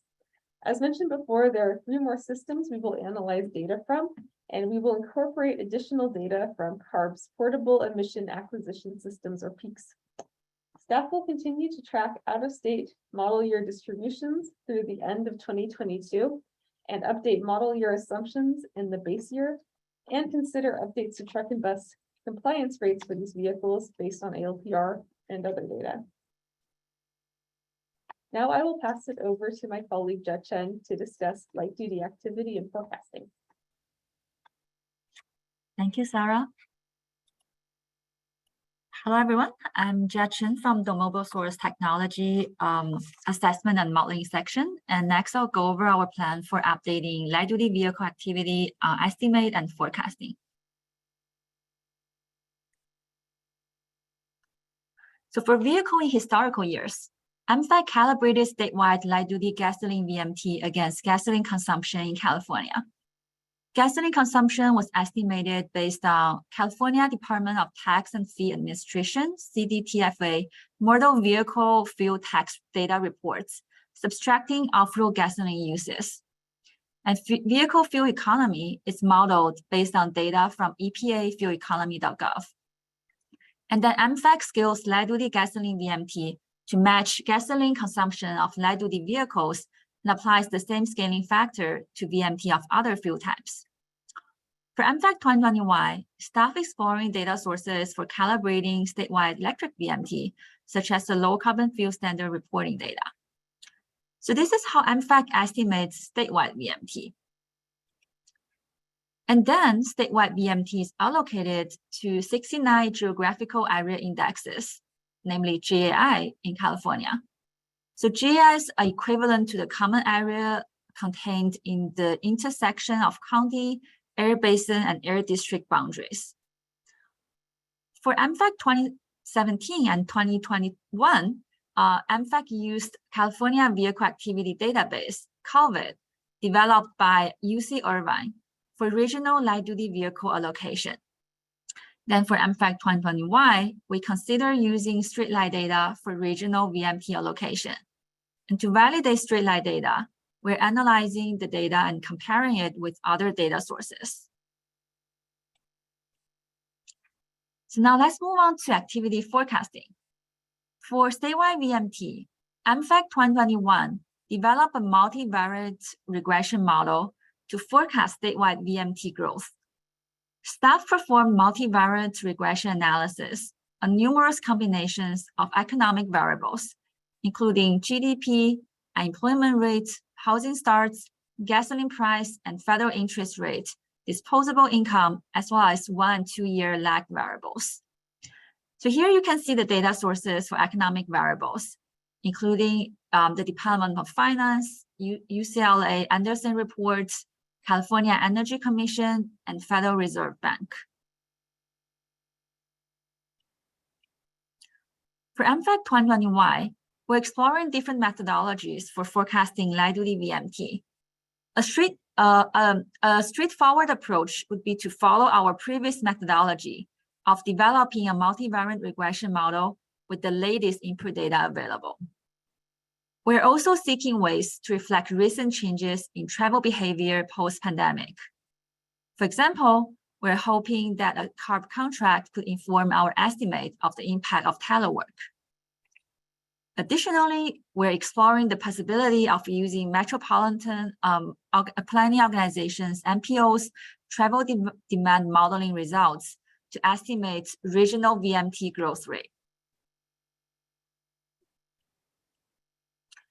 Next, I'll discuss statewide vehicle population forecasting. In EMFAC 2021, new sales and retention rates of existing vehicles in fleet are standalone projections. New sales are forecasted based on macroeconomic variables, similar to what was shown in the table for VMT projection. And retention rates are based on historical DMV data and are static for future years. However, new and old vehicle markets interact in the real world.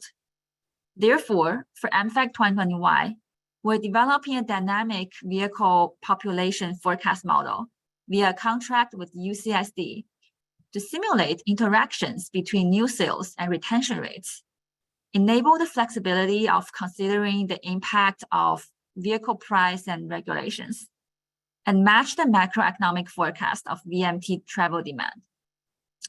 We will evaluate contract deliverables before incorporating the forecasting results into EMFAC 2020Y. Another important part of vehicle activity forecasting is ZEV and PHEV market share forecasting. CARB staff plans to forecast statewide ZEV, which includes battery electric vehicles and hydrogen fuel cell vehicles, and PHEV market shares based on the new sales-based compliance scenario of automakers under ACC2, as one showed earlier.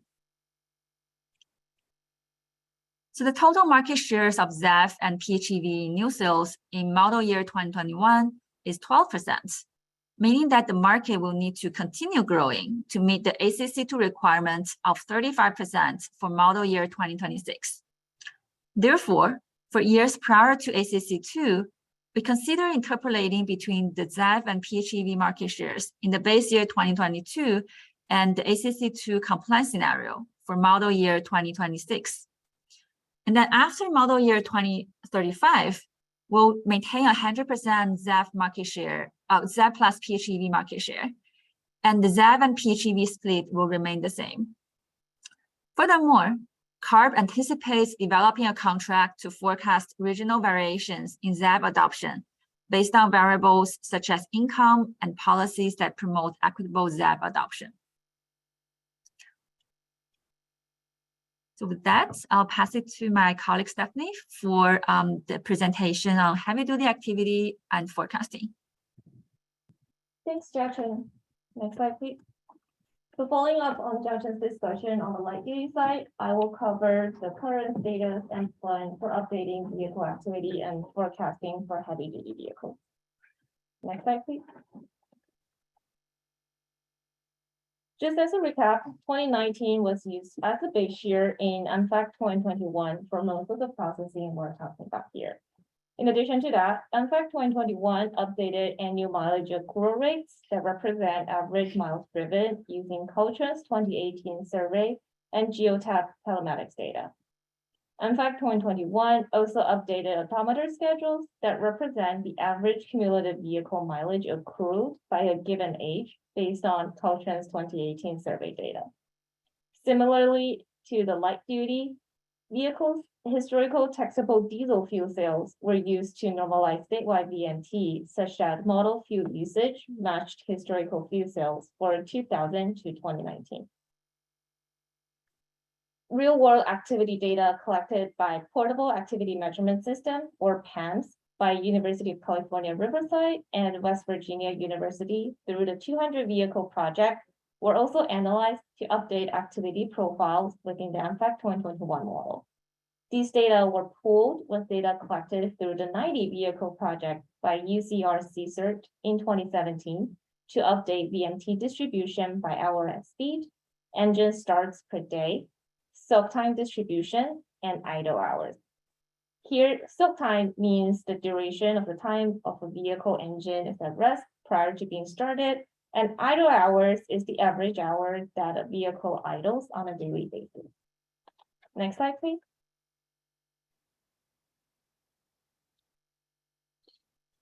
In terms of heavy-duty vehicle activity forecasting, EMFAC 2021 adopted the same method to project heavy-duty new sales growth from EMFAC 2017 with updated data. VMT forecasting was done mainly using California statewide travel demand model or the California statewide freight forecasting model And there are other sources considered for specific vehicle vocation categories as listed in the table here. Next slide, please. For EMFAC 2020Y, CARB staff plans to examine updated VMT and forecasting methods based on most recent data, that including but not limited to fuel cells, fleet turnover. In addition, staff also plan to look at improved spatial resolution of heavy-duty truck activity, as well as the impact of COVID-19 on freight movement. In the latest fact sheet on port congestion that CARB has published in June this year, we observed a 28 TU or 20-foot equivalent units increase in the January to May period this year, as compared to the same time in 2019. We're going to further refine this methodology and make adjustments in EMFAC 2020Y development accordingly. If you're interested, we also posted a link to the latest fact sheet on this slide on the bottom. Next slide, please. As mentioned before, staff plans to look at vehicle activity from the big data platform, which provides real-world vehicle operation, activities, and characteristics with desired temporal and geographical resolution. As an initial step, we will be getting data from calendar year 2019 to 2021 through a contract with Streetlight platform. The data we're getting includes monthly county level VMT in California, breakdown by different vehicle classes, such as passenger vehicle, commercial light duty, commercial medium heavy duty, and commercial heavy duty truck.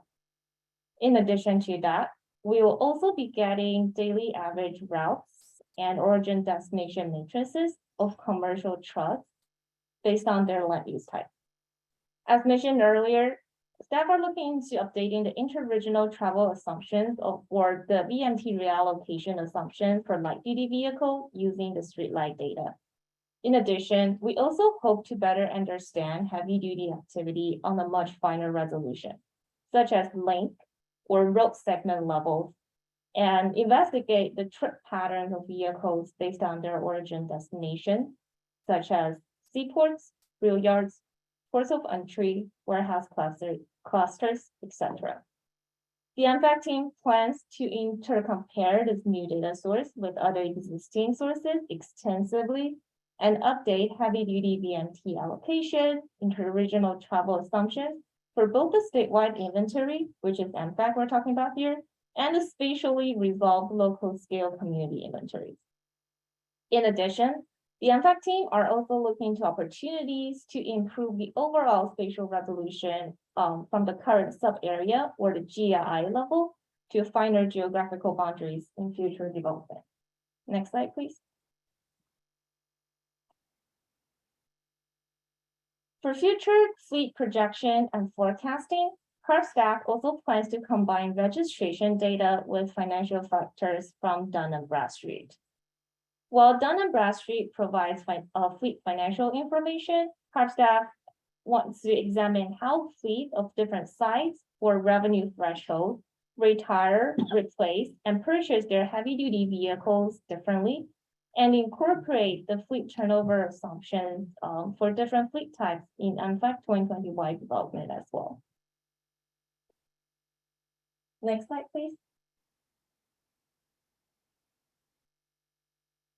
Overall, for EMFAC 2020Y development, staff plans to analyze and compare activity from Streetlight to other sources, including the CSTDM model and also the activity output from the MPO travel demand model.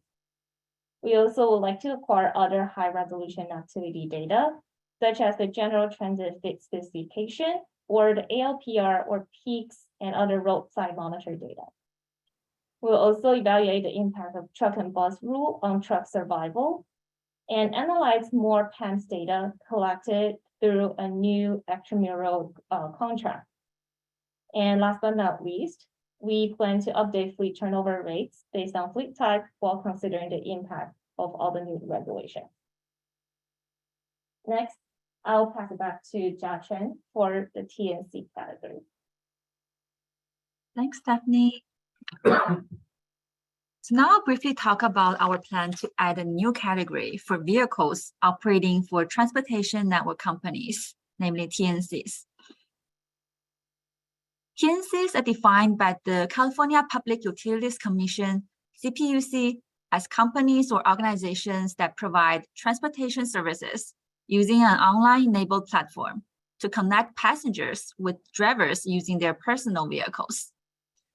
TNCs have become a new mobility option for Californians. As you can see in the chart, TNC fleet population and number of rides steadily grew based on data from CPUC. Therefore, it's important to regulate emissions from the TNC fleet. In May 2021, CARB adopted the Clean Mile Standard, which sets targets to reduce greenhouse gas emissions and increase the use of electric vehicles in the TNC fleet and will begin effective in January 2023. As can be seen in the figure on the left, the greenhouse gas target is expressed in the metric of grams CO2 per passenger mile traveled, which will be reduced to 0 in 2030. Just note that TNCs have a menu of options for reducing their company-wide greenhouse gas emissions to comply with this target. Such options include improving fleet-wide fuel economy, increasing shared rides and CO2 credits earned from investments in bikeway and sidewalk infrastructure projects, etc. As seen in the figure on the right, the electrification target is expressed in the metric of % electric vehicle miles traveled and will reach 90% in 2030. So these targets will be imposed on passenger trip miles, which may include automated vehicle trips in the future, but won't include goods and food delivery trips. So for EMFAC202Y, CARB staff plans to incorporate TNC vehicles as a dedicated vehicle category. We will estimate the historical population and vehicle miles traveled of TNC fleet based on annual data reports from CPUC. And for future activity forecasts, we will consider historical trends in TNC activity and collaborate with other agencies, such as the California Energy Commission and Caltrans. We will also consider the most likely compliance scenario that CARB developed for the Clean Mile Standard. Actually, the percentage of EVMT in total VMT will reflect the electrification targets of the Clean Mile Standard. So with that, I'll conclude my presentation and I'll pass it to Stephanie for moderating the Q&A session before we end the morning session. Thanks, Jiachen. As Jiachen mentioned, that puts an end to all the staff presentation in the morning, and we will open for question and answer again. Next slide, please. Again, if you want to make a comment or ask a question, please raise your hand. We'll call upon individual in the order of your hand is raised. When called upon, please briefly introduce yourself by stating your name and affiliation. If the question is about a specific slide, please include a slide number as possible. We will really appreciate if you could limit your comments and questions to no more than 3 minutes. To raise your hand, you can either use the raise hand feature in the Zoom app or press #2 if you're calling from a phone. For any additional questions or written comments, they may be submitted after the workshop to our email box, emfac@arb.ca.gov.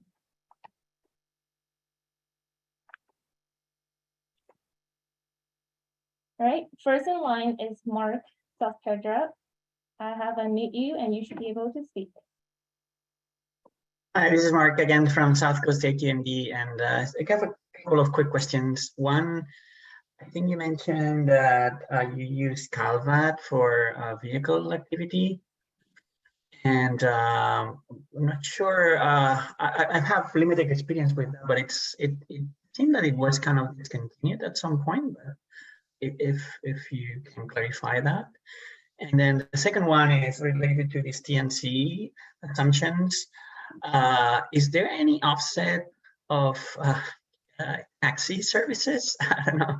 I would think that some of that would have, like Uber and Lyft would have replaced taxi services, and I don't know if if you guys plan, if there any offset related to that, or how you plan to account for that. Okay, thanks for your question. I guess I can take the first one on the call bias. Is that what you mentioned, or the CARB? Think, Jiaqin, if you could go back to. Yeah, sure. So for CARB, you were right that it was discontinued, and that's why we're exploring new methodologies. If we look at the slide, so for EMFAC 2017 and 2021, we use CARB, but for future, regional VMT allocation, we were hoping that we could explore the straight line database. Okay, sorry, I missed that point. Yeah. Thank you for the question. And I can take the second question about TNC, right? So I think that's also a really great point. That's kind of out of scope of this work for now, because right now we're thinking about getting the data from CPUC, and that only includes TNC fleet. But I think that's a great point that with this new mobility options emerging, they could replace some of the old mobility options.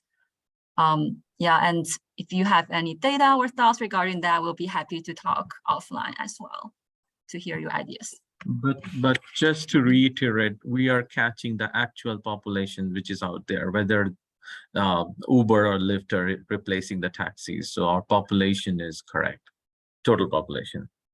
Yeah, but I don't know about the miles traveled. I don't know if that's captured in the travel demand models or so. So yeah, that's why. Yeah. That is why we created this new category. First, we are getting the population, and next target will be the VMT for this category. So because we know that Uber and Lyft generally drive more than the normal, like you and me. So so we are just creating the structure. This is the first phase or pilot or prototype, and then we will update it with more information. Right. Thanks. Thank you. Okay. Thank you, Mark. And next in line is Daisy Loreno. Daisy, I have unmute you and you should be able to speak. Oh, I apologize. I think I pressed the button. Okay. Thank you for letting us know. And next in line is Xiaorong Chao.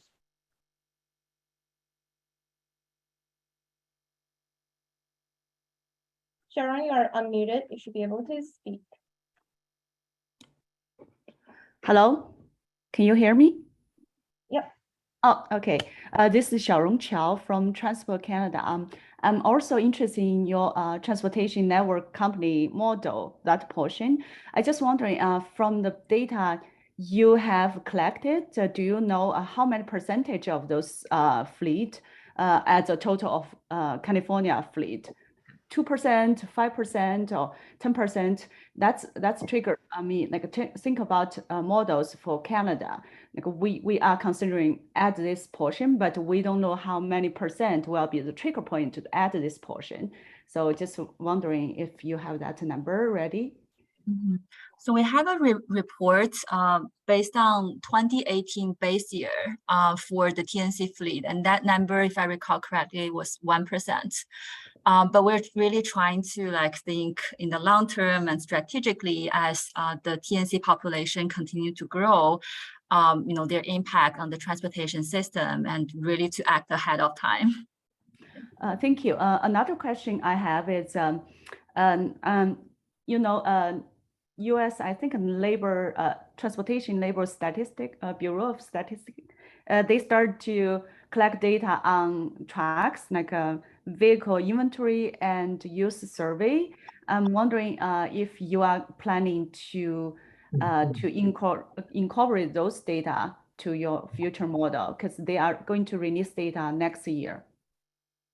Yeah, so that's something we are looking into. We're keeping track of the federal vehicle inventory and use survey. And we're very excited that they started it back up again. We will need to see how their timeline for releasing the data lines up with when we are releasing the alpha version of our model. So yeah, we're keeping close tabs on that. For the last version of EMFAC and EMFAC 2021, we used like Caltrans's version of that survey for California specific vehicles. But yeah, we'll evaluate that data source and see like what kind of statistics we can get on vehicles that are either registered in California or operate in California. Thank you. That's very helpful. Very excited to know more about your model. Thank you.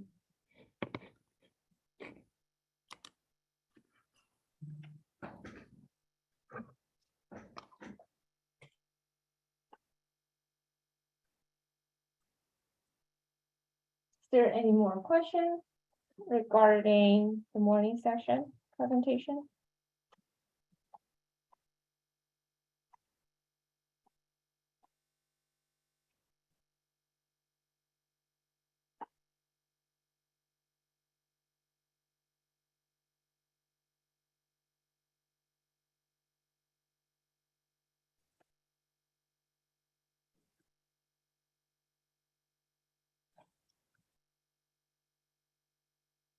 Okay, so Stephanie, does that conclude everything we have scheduled for the morning? Yeah. So we're a little bit ahead of schedule right now, so we're at a decision point as to whether we should take a 2-hour break and resume at 1, or we should just pick up with the agenda at 1 o'clock. I think internally at CARB, we're leaning toward continuing and running until 12, at which point we could take a 1-hour break and then start up again at 1 with anything we haven't finished. But if there's anyone on the line that has any other suggested approaches, go ahead and put your information or your request in the chat or unmute yourself, and then we can take that feedback and make a decision here. Actually, we do have a hand raised at this point. I'm not sure if that's for question or comment in terms of what we're going to do for this an hour, but Shangi Gao, you are unmuted and you should be able to speak. Saying out from CCOG, I do have a question about your multivariate regression model for forecasting the passenger vehicles. When you run the regression model, you run at the state level without adjustment for MPOs. Is that right? Yes, we run it at the state level. So the model was used to forecast statewide VMT. And then there's no adjustment MPO by MPO. Sorry, could you clarify the question? So yeah, so the question is when we run the emissions, it is by the GAI. So when you run the regression model to forecast the total vehicle population, did you do adjustment for each GAI or each MPO, or the regression model applies to all MPOs? Oh, so the regression model applies to the statewide VMT, and then we also have the regional allocation for the statewide VMT, which was based on CARB. But we'll see if we have other approach to update that. Okay, thank you. Yeah, thank you.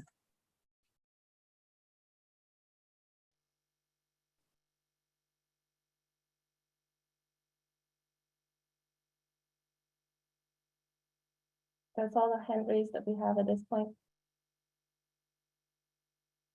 Okay, well, thank you, Stephanie. Not hearing any feedback from the attendees about continuing. Let's go ahead and continue with the rest of the presentation, and we'll run until 12, and then we'll take the scheduled 1-hour break. If we finish by 12, then we won't have an afternoon session, but we have the afternoon reserved should the discussion continue.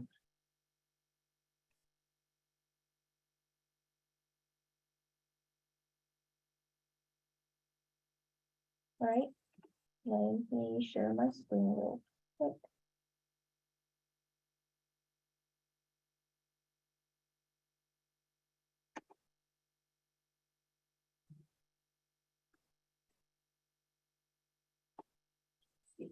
Yeah, let me try it again.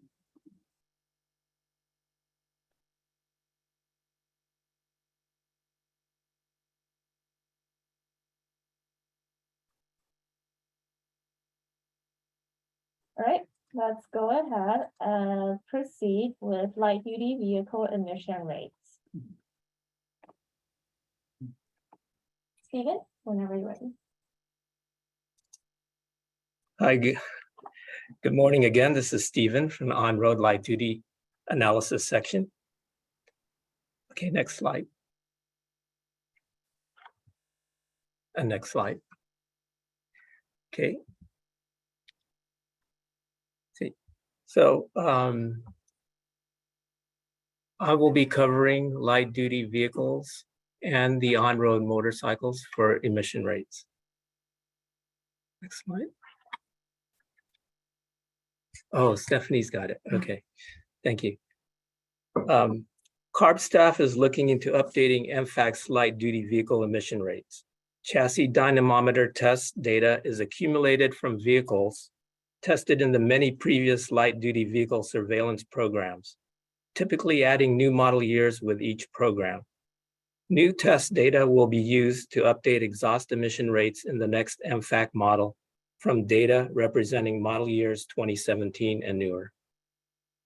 The evaporative emission rates in EMFAC 2017 and earlier EMFAC models were based on certification processes of diurnal and resting loss, running loss, and hot soak emission rates. For EMFAC 2021, CARB adopted US EPA's evaporative module, MOVE's 2014B method, which uses California-specific activity and meteorological data and models 3 physical processes of tank vapor venting, permeation, and liquid leak. This is a new module for CARB staff who are working to collect more data to use in the next version of the model and correlate the current evaporative test data. Next slide, please.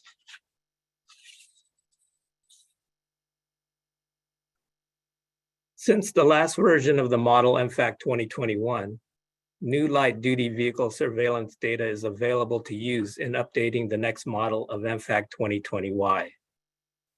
This includes test data from 32 passenger cars and trucks, model years 2017 through 2019, with the more recent technology groups of ULEV 125, ULEV 70, ULEV 50, and SULEV 30. Staff is working on the next light duty surveillance project, which intends to procure and test a minimum of 60 light duty passenger cars and trucks, most being model years 2017 and newer. However, we also intend to procure and test 2 pre-2000 models and 2 post-2000 model year vehicles to check emission rates due to high mileage and deterioration. These vehicles will be laboratory tested on the chassis dynamometer and on the road with PEMS to collect real-world driving data. The baseline exhaust tests include the unified cycle, the federal test procedure, starts emission tests after varied periods of soak, and arterial and freeway driving cycles to represent emissions at different speeds. A subset of vehicles will receive additional special testing to collect speciated emissions and evaporative emissions. Next slide, please.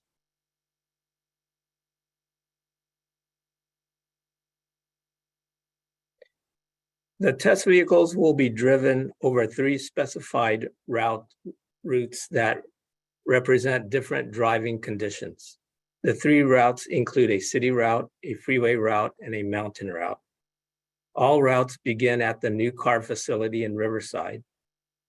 The city route covers the downtown areas involving slower speeds and stop-and-go traffic. The freeway route uses 2 local freeways and averages about 48 miles per hour. The mountain route represents driving on higher road grades, gaining altitude of about 4,150 feet, and is a round trip from CARB Riverside facility to Lake Arrowhead. And next slide, please.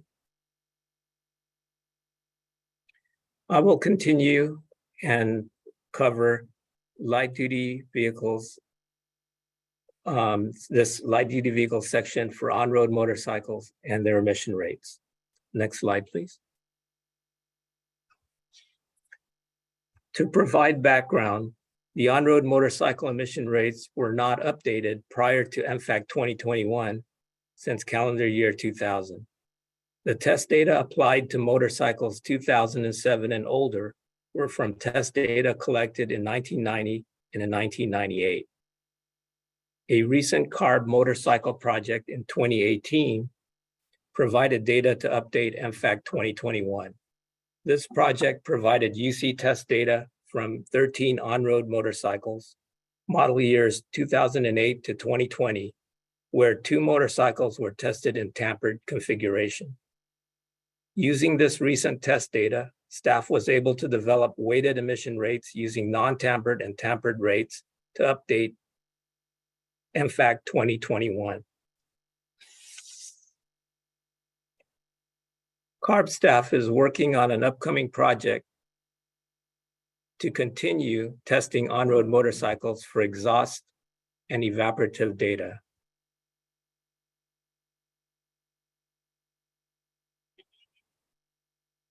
Let's see, right.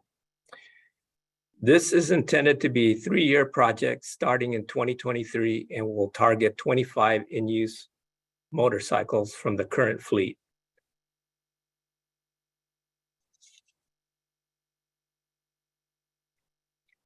The previous project collected data from 2018 and older motorcycles, so this next project will target model years 2018 and newer, Class 3 size bikes, which make up most of the California DMV registration.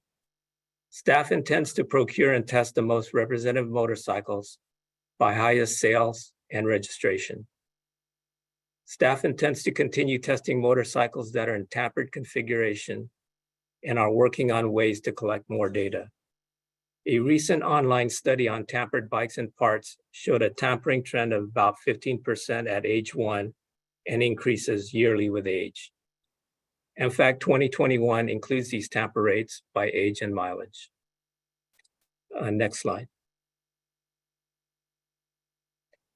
The exhaust testing for the upcoming project will include the UC test used to update EMFAC for the latest technology groups of motorcycles that are gasoline, fuel injected, and catalyst equipped.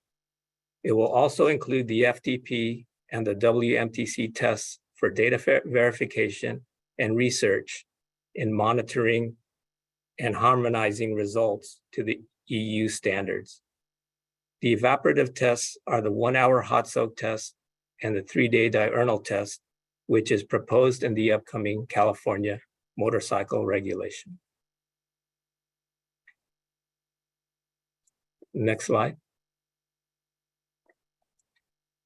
Thank you. I will turn over to the next speaker, which should be Juan. Thank you, Stephen. So next, I'm going to talk about the proposed updates for temperature, humidity, and air conditioning correction factors for light-duty exhaust emission rates. Next slide. So we first investigated the current temperature correction factors used in EMFAC. The base emission rate in EMFAC were developed using either FTP or UC tests under standard test temperatures. To reflect the emission rates under different ambient temperature, the base emission rates were corrected using technology group specific temperature correction factors, the TCF here. These correction factors were developed from test data where the FTP tests were performed at non-standard temperatures. Depending on the technology type, emission mode, and pollutants, the temperature correction factors for criteria pollutants are computed using one of the above equations with different coefficients of A, B, and C. Next slide. So this slide shows an example EMFAC default temperature correction curves for SULAB 30 under different temperature in degrees Fahrenheit. The green line represents the temperature correction factor curve for NOx, and the dotted blue line represents the temperature correction curve for CO, and the dashed orange line represents the temperature correction curve for hydrocarbon. Next slide.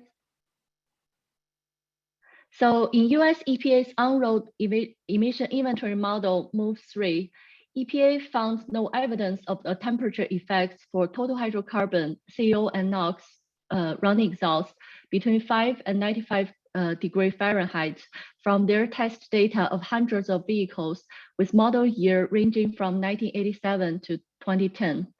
As a result, the MOVE model sets temperature adjustments for those three pollutants, for the running exhaust of those three pollutants, all equals to 1, regardless of actual temperature and vehicle class. Next slide. So to be consistent with the MOVE model, staff proposed to update the temperature corrections in EMFAC202Y on gasoline, hydrocarbon, CO, and NOx running emissions. And the temperature correction factor for PM running exhaust and temperature correction factor for start emissions will not be changed in EMFAC202Y. Their setups are already consistent with EPA's MOVE model. By removing the temperature correction factors on gasoline, hydrocarbon, CO, and NOx running emissions, staff estimated the relative changes in light-duty gasoline running exhaust emissions to the default EMFAC201 model by 2.1% for hydrocarbon, 0.2% for CO, and minus 8.3% for NOx. As for the next step, we will validate the temperature effects on running exhaust emissions in our new Riverside lab facility. Next slide. So in addition to the temperature, staff is also proposing to also test and update EMFAC humidity and air conditioning correction factors by including test procedures as part of the upcoming light-duty surveillance projects. There will be 5 vehicles tested at the new CARB's Riverside laboratory over the unified cycle, UC cycle, under different test cells temperature, including 50, 75, 95, and 105 degrees Fahrenheit to simulate outside ambient temperatures. Staff will also investigate the emission impacts at each temperature and at different relative humidity settings to update and validate EMFAC temperature and humidity correction factors. So this test procedure will also evaluate with air conditioning on and off and simulated outside ambient temperatures, which allows the staff to analyze the impacts of air conditioning usage on emissions and also update and validate the current EMFAC air conditioning adjustment factors.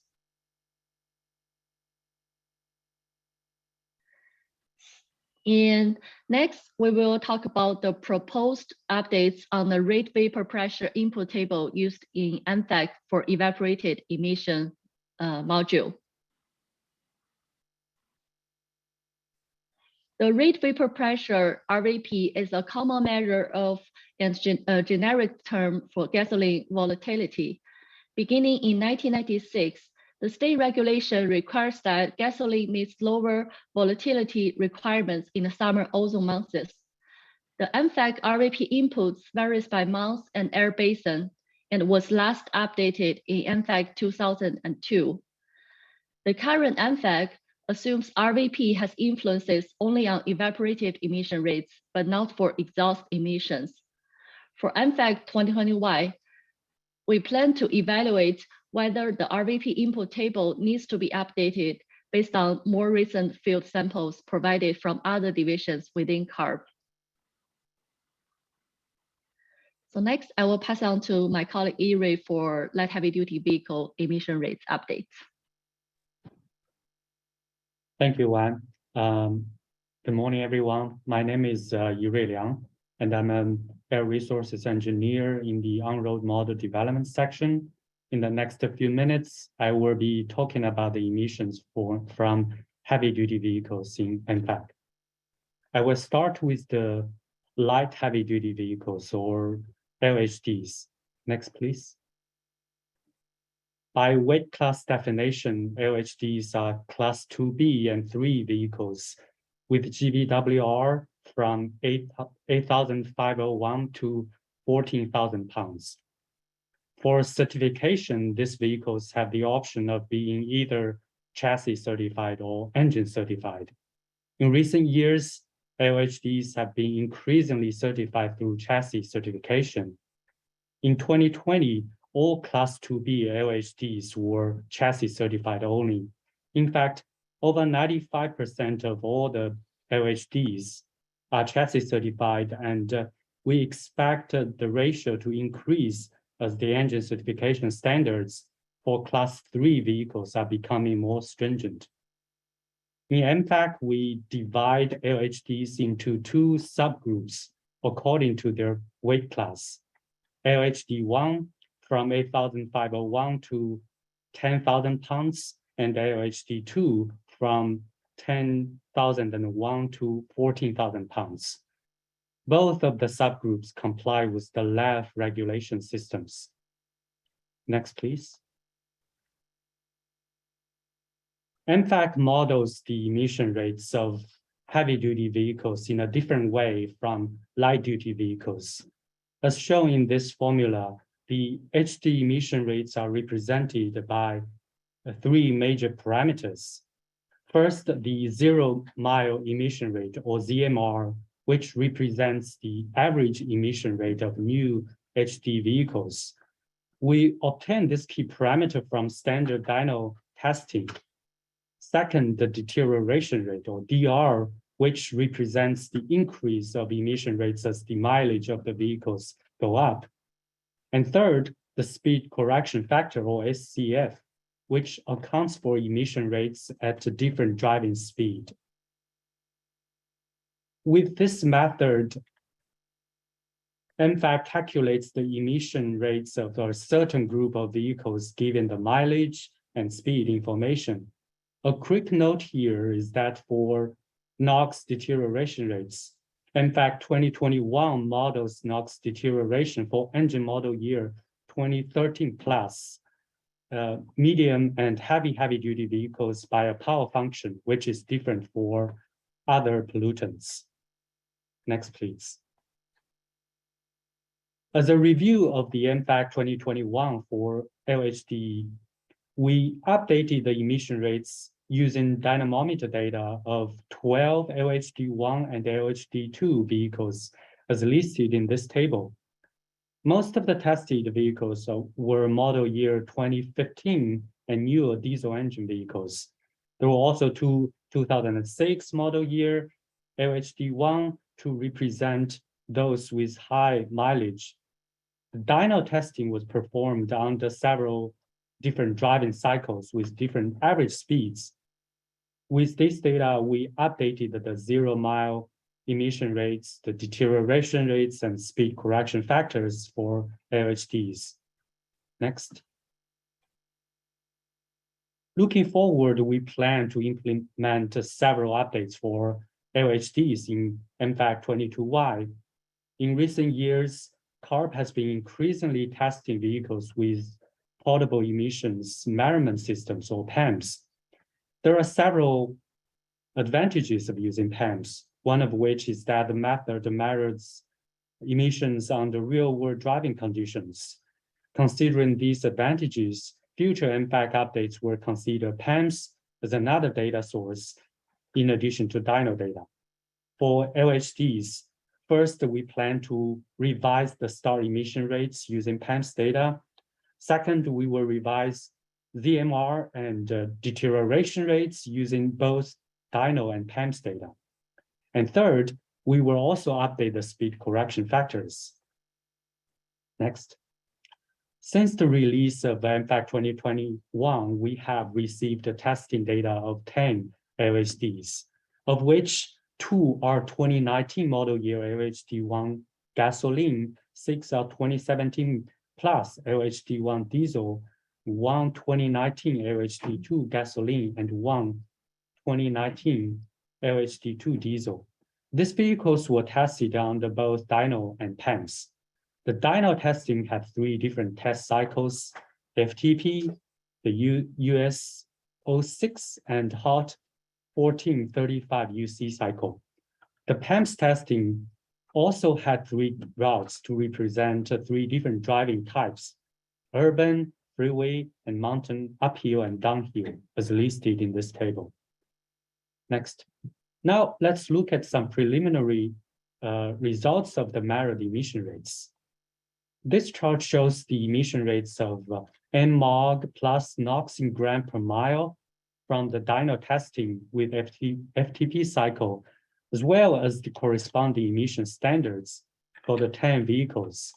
We can see that the measured emission rates are below the standards for 9 out of the 10 LHDs.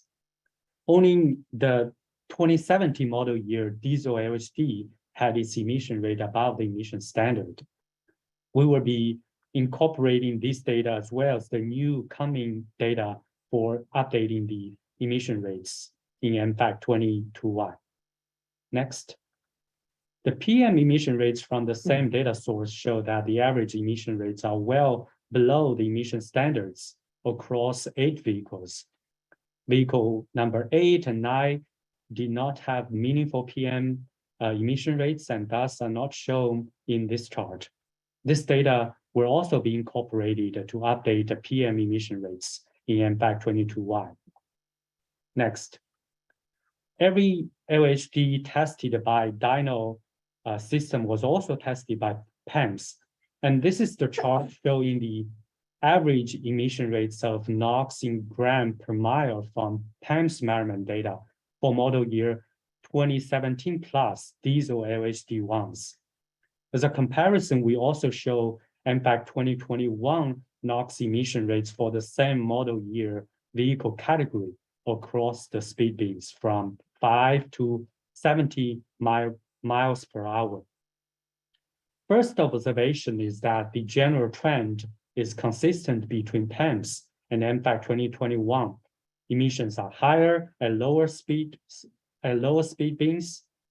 Second observation is that the PAMS measurements are higher than the EMFAC 2021 results, especially at low speed bands.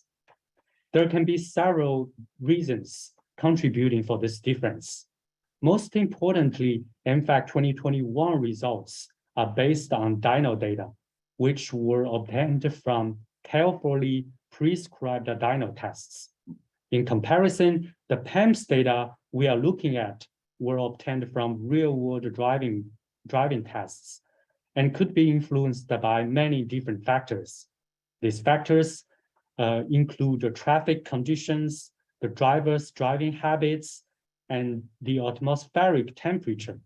Some of these vehicles were tested under full payload, and one of the PAMS routes also involved a mountain drive with uphill and downhill drive.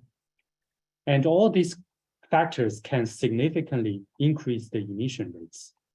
In our future data analysis, we will look into each of these important factors when updating emission rates in EMFAC202Y based on PAMS data. Next. As a next step for LHD vehicles, the EMFAC team is developing a new surveillance project to provide even more data for EMFAC202Y. This project will include dyno testing for up to 14 LHDs. The dyno testing cycles will include FTP, UC, highway fuel economy test, and arterial and freeway driving cycles. These driving cycles are designed to represent different driving conditions and will be essential for us to update emission rates for different speed bands. For pollutants, in addition to NOx, the FTP and UC cycles will also measure PM and ammonia. Out of the 14 LHD vehicles, 10 are model year 2017 plus vehicles. 5 LHD1 with 4 diesel and 1 gasoline, and the same combination for LHD2. In particular, the test plan will also include 4 model year 2008 to 2014 vehicles with high mileage. These measurements of vehicles will help us to look at high mileage emission study. The same 14 vehicles will also be tested by PAMS. For PAMS testing, we are also including trailer towing testing in selected PAMS routes for 4 vehicles, 1 diesel and 1 gasoline for each vehicle subgroup. This trailer towing component will inform us on the impact of towing on the emission rates, and we will consider the impact in EMFAC202Y modeling given its significance. Next. In summary, we are taking 4 steps to update LHD emission rates in EMFAC202Y. First, the ongoing LHD vehicle testing program at CARB will provide additional data, and we will use all the available data before the cutoff date in fall 2023. Second, we will explore new methodology for revising speed correction factors using PAMS data. In previous EMFAC versions, this was done mostly based on dyno data with different driving cycles. Now, with PAMS data, we have emission rates across all speed bands. We will update our methodology to take advantage of the PAMS data. Similarly, we will look at both dyno and PAMS data for updating 0-mile emission rates, as well as the deterioration rates for LHDs. This will require a revision or update on the current methodology. Last, we will determine if there is a need to incorporate corrections for emissions with trailer or towing. And this concludes the emission rates for LHDs. Next, let's move on to medium and heavy-duty vehicles, MHDs and HHDs. We will look at emission rates first. Next. By weight class definition, MHDs are those with GVWR from 14,000 to 33,000 pounds, including class 4 to 7 vehicles. And HHDs are those with GVWR above 33,000 pounds, or class 8 vehicles. An important characteristic for MHD and HHD is that they are engine certified, meaning that these engines within these vehicles are certified separately outside the vehicles before they are integrated into the chassis. So unlike light duty and light heavy duty vehicles for MHDs and HHDs, we have to distinguish a vehicle's engine model year from its chassis model year. Over the years, we have developed an allocation method in EMFAC to match the chassis model year and its engine model year. And the general case is that a MHD or HHD's engine model year is usually 1 year behind its chassis model year. When it comes to HD engine emissions, there are 2 emission standards that are most important for heavy-duty trucks on the road today, and those will be on the road in the near future. The first one is the 2010 standards, which require that all 2010 and newer engines for chassis model year 2011 plus need to comply with the 0.2 gram per brake horsepower per hour NOx limit. The second one is the California low NOx regulation that was approved by CARB on August 27, 2020. This regulation requires that all 2024 and newer engines for chassis model year 2025 plus to comply with even more stringent NOx and PM emission standards, overhaul engine testing procedures, and extend the engine useful life and warranty periods. Both MHD and HHD use the heavy-duty emission modeling method detailed in the previous section. Next. As a review of EMFAC 2021, we've implemented several updates for MHDs and HHDs emission rates. For model year 2013 plus diesel HHDs, we updated the running emission based on the dyno data of 26 trucks. Those data were obtained through CARB's Truck and Bus Surveillance Program, or TBSP. Second, we also updated the start emission rates based on PAMS data of 11 trucks. For MHDs, we updated the emission rates based on the dyno data for 8 model year 2014 plus trucks through the TBSP. And third, we also updated the emissions for natural gas trucks based on the PAMS data of 47 vehicles. This data were obtained through an extramural project led by CEC and South Coast AQMD, which is often referred to as the 200 vehicle study. Next.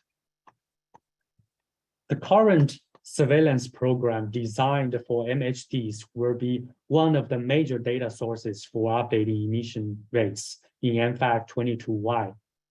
In fact, to date, we have received the dyno data for 5 2015 plus trucks throughout the ongoing project. As tabulated in the left chart, there are 8 dyno cycles with different average speeds from less than 5 to around 50 miles per hour. Data for the same vehicles tested on the different cycles was also used to update emission rates as well as the speed correction factors. In addition to dyno, most of these trucks will be tested with PAMS on 2 different routes to represent urban and freeway driving conditions. Next. This chart shows the preliminary results of the NOx emission rates measured under the UDDS cycle for 5 2015 plus model year truck. If we compare with the 0.2 gram per brake horsepower per hour emission standard, which is the brown line, we can see that only one vehicle had its NOx emission rate above the standard. In addition to the emission rates, we will also look at the mileage of each tested vehicle so we can update the deterioration rates in EMFAC202Y.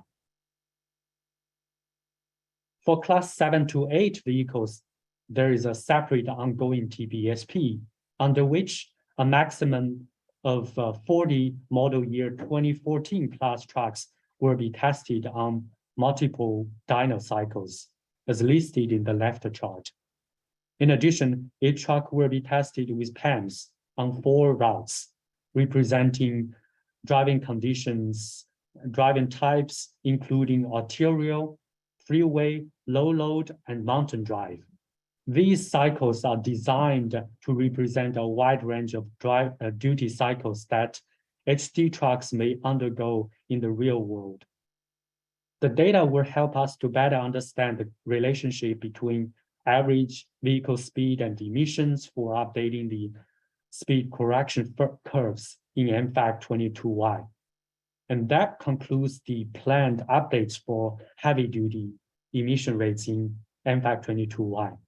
Next, I will turn it to my colleague Mo Chen for the next item. Thank you, Yurei. Hi, everyone. My name is Mo Chen. I will present some proposed updates on speed correction factors of medium and heavy-duty vehicle emission rates. In EMFAC, we use speed correction factors to account for variation of emissions for vehicles with selective catalytic reduction equipment under different operating conditions. This graph shows a typical medium heavy-duty or heavy-duty vehicles. Usually we see high emission rates at lower speed and lower emission rate at higher speed. EMFAC 2021 used mostly lab dynamometer testing data to develop or update heavy-duty emission rates and speed correction factors. Due to limited sample size, EMFAC 2021 can have only one set of speed correction factors for medium heavy-duty and heavy-duty respectively. In the upcoming EMFAC 2020Y, as more testing data from portable emission measurement system or PEMS become available, staff is planning to include more detailed SCFs by vocation and by model year group. This could be one step forward to transition emission data analysis from solely relying on lab dyno testing toward a hybrid testing data utilization of both dyno and PEMS.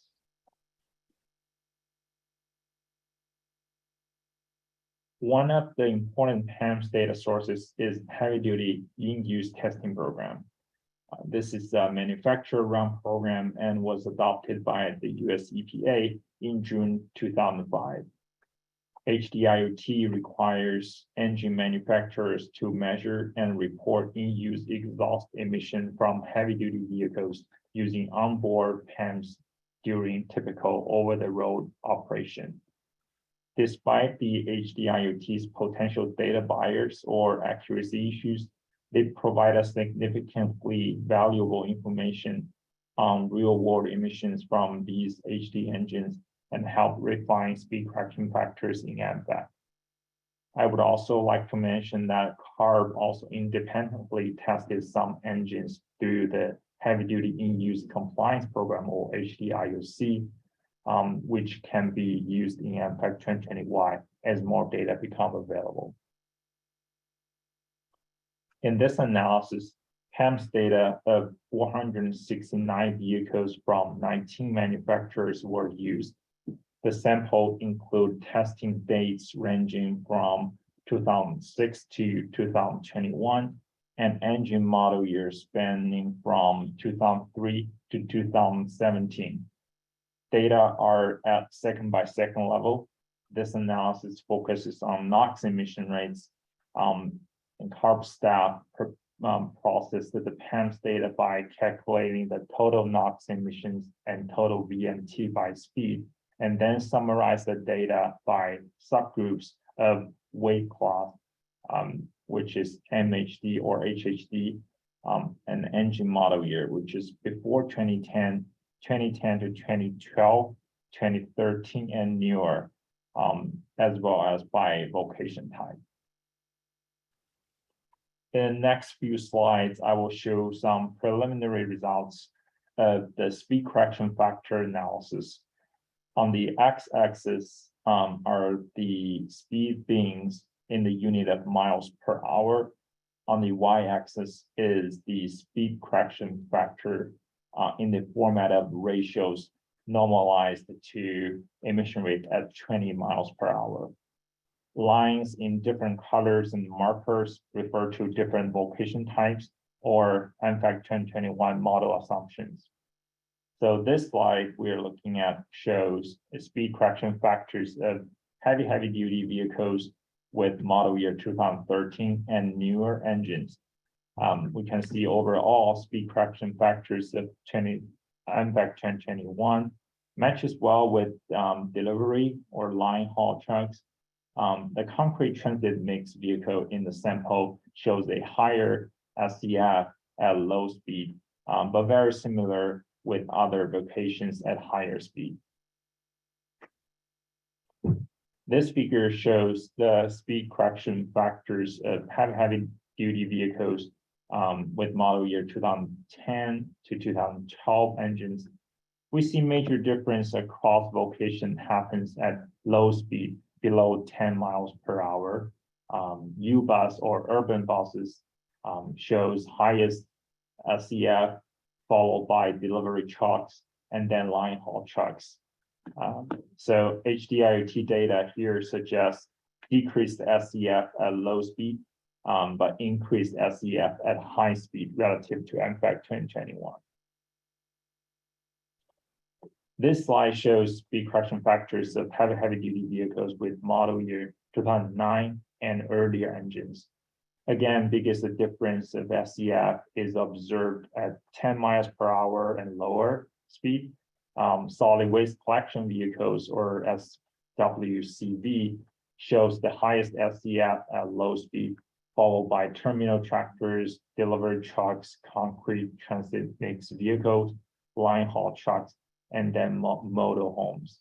Again, HDIoT data suggests decreased SCF at lower speed, increased SCF at higher speed compared to EMFAC201.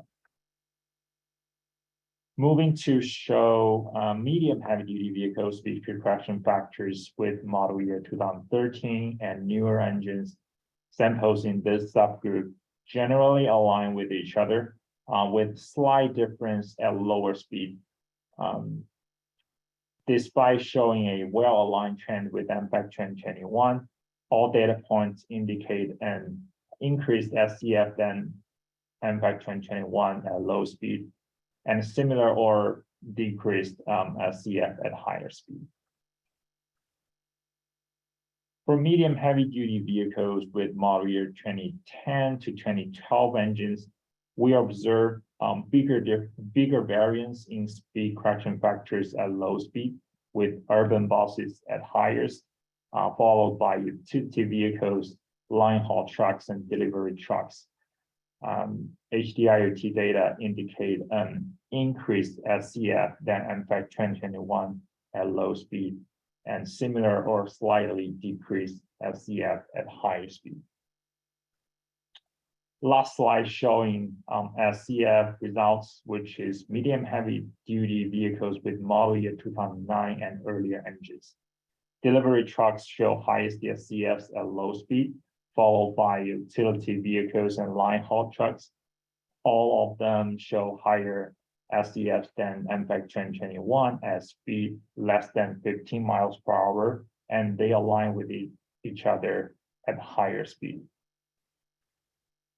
So a summary for SCF analysis. Looking at model year groups, 2013 and newer engine model year, speed correction factors derived from HDIoT PAMS data generally match with EMFAC 2021. For pre-2010 and 2010 to 2012 vehicles, HDIoT data suggests larger SCFs at low speed and smaller SCFs at high speed compared to EMFAC 2021. If we look at the data by vocation type, we see a general trend that line haul trucks have smaller SCFs than delivery vehicles, and then other vocations at low speed. For high speed beings, differences are negligible. CARB staff will include additional PAMS data in this analysis to update speed correction factors as they become available. As a next step, CARB staff will acquire more emission testing data for medium heavy duty and heavy duty vehicles from multiple data sources, including the ongoing CARB internal surveillance program with additional dyno and PAMS data expected to come in. Besides internal testing programs, additional PAMS and onboard sensing and reporting data are OSAR data will be acquired through extramural contracts. Additionally, data from the 200 vehicle study will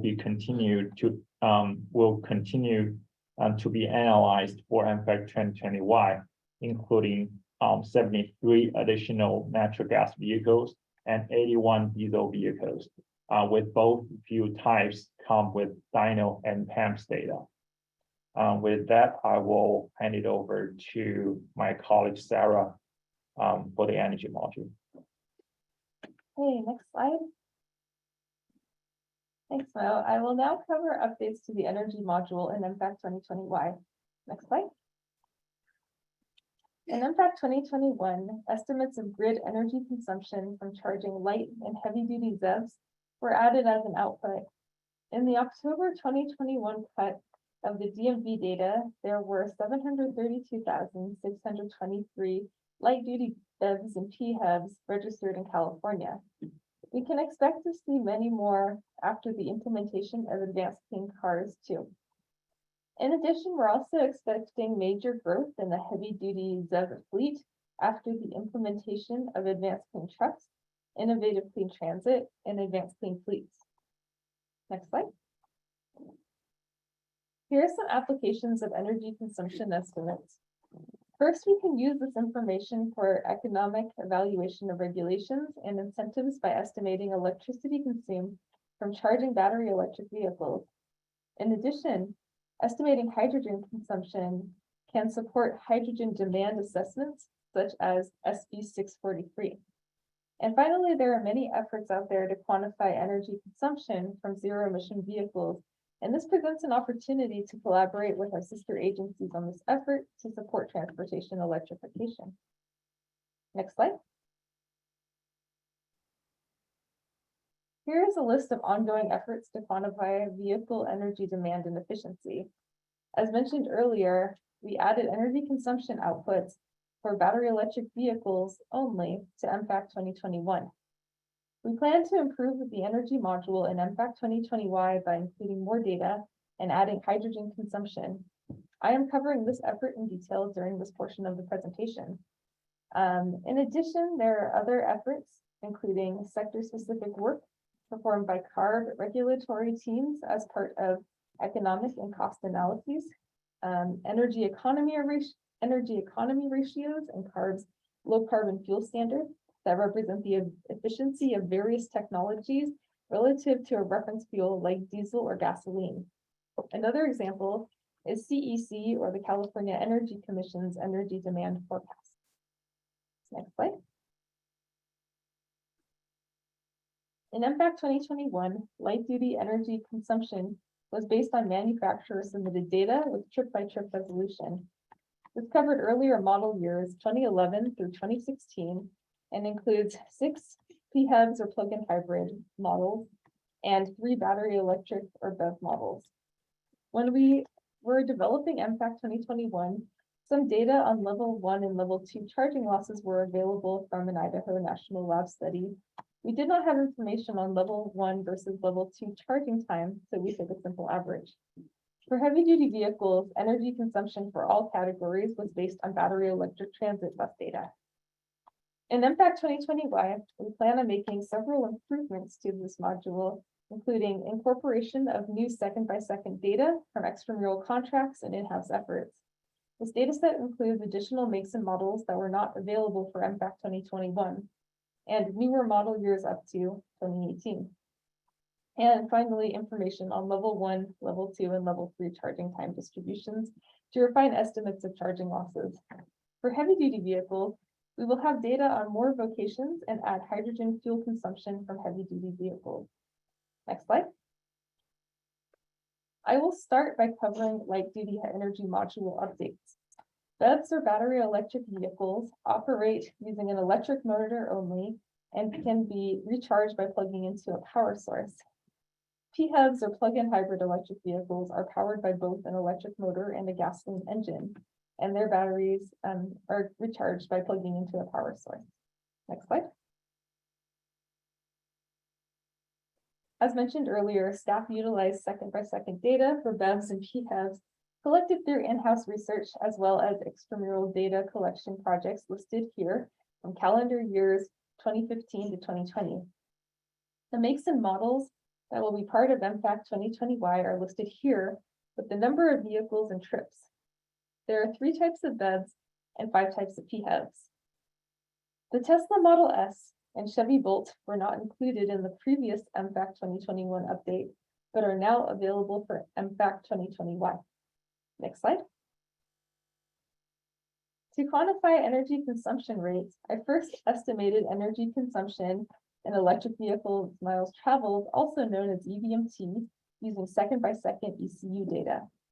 Energy and EVMT from each trip was allocated into 5 mph speed bins. Charging data was excluded because we were trying to capture how much energy is used by vehicles while they were driving on the road. For Phevs, I excluded combustion operation by using data in which the engine did not turn on. Listed below are the equations I used to estimate energy consumed in kilowatt hours as a function of volts, amps, and the number of seconds between data points. In this data set, negative current represents discharge, and that is the energy used for driving and other operation when the vehicle is not charging. Likewise, EVMT was based on speed and delta time. Then energy consumption rates were calculated by taking energy consumption and dividing that by EVMT. Next slide. This is one example of a BEV trip that lasted almost 10 minutes for the Tesla Model S. At the top, I'm showing vehicle speed in miles per hour, and cumulative kilowatt hours used throughout the trip in the second panel. The largest change in energy consumption rates happened during periods of acceleration. During braking or deceleration periods, there were energy savings through regenerative braking. Next slide. This is an example of a Phev trip in which the engine turned on. Similar to the last slide, I'm showing speed and cumulative energy consumption in the first and second panels. Engine RPM is shown in the bottom panel. You can see that within the first few minutes, the engine turns on briefly. These periods are excluded from the data set, and I'm only considering the portions of the trip when the gasoline engine is not operating. Next slide. This is a box plot summarizing results of all BEV trips, with each color representing a specific make and model for each speed bin, plotted with EMFAC 2021 assumptions as the dashed line. You can see at lower speed bins, we have less efficient operation than faster speed bins. Note that these values are not corrected for charging losses. Energy consumption rates depend a lot on the make and model.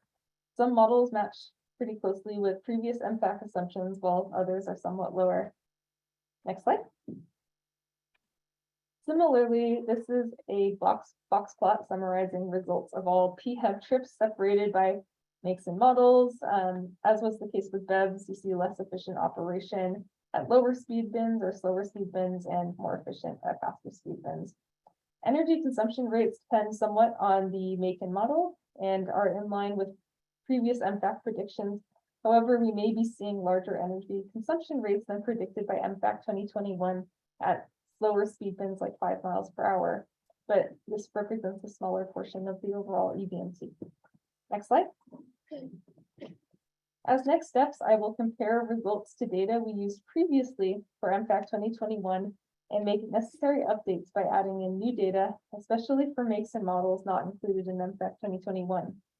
Updated BEV and Phev energy consumption rates that are input to EMFAC will be based on a sales weighted average of each make and model. These sales weighted averages will be multiplied by EVMT for each speed bin to obtain total energy consumption from BEVs and Phevs operating in California. We will explore the effects of model year and air conditioner and heater usage, and maybe other effects as well. Staff will also refine charging loss corrections. New charging losses, loss estimates will be based on a weighted average of the charging time distribution between level 1, 2, and 3 chargers and their associated charging losses. Finally, we plan to compare our results to estimates from other agencies. Next slide. We will now turn our focus to energy module updates for heavy duty vehicles. CARB collected vehicle activity information using data loggers through the low carbon transportation heavy duty pilot and demonstration projects. In contrast to light duty, we estimate energy consumption rates by heavy duty location. Previous EMFAC 2021 inputs were based on battery electric transit buses only. Note that the battery electric transit bus data was refined from EMFAC 2021 to filter out idle events. For this next version, we are adding in battery electric school buses, drayage trucks, and delivery trucks. In addition, staff estimated hydrogen consumption from fuel cell electric transit buses. Next slide. Okay. Similar to the light duty sector, energy consumption in kilowatt hours were estimated from second by second voltage and current data, and speed bins were based on the vehicle's wheel-based activity. To calculate energy consumption rates, staff summed up the total energy consumed in a given speed bin and divided it by total estimated VMT. Charging events were removed from the data set to quantify energy used by a vehicle while it is operating on the road. Next slide.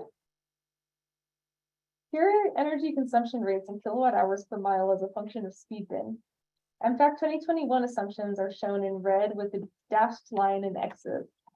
The results for all vehicles were combined for each vocation type, so that's what each line represents, with the sample size listed here.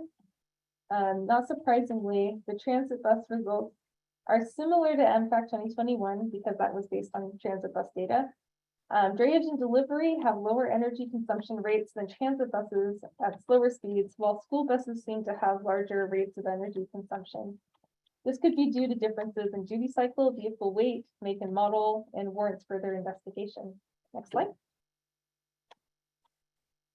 Like electric energy consumption, hydrogen fuel consumption was estimated using second-by-second data from a logger, and speed bins were based on wheel-based vehicle activity.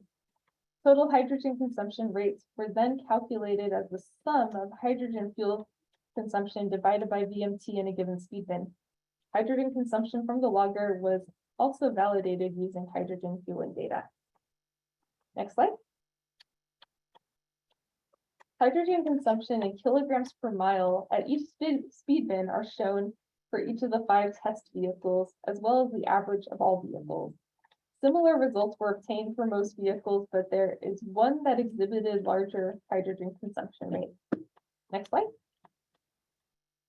As next steps, we will analyze more data, adding to the sample size of the vocations we currently have, and potentially looking into other types of vocations if data is available.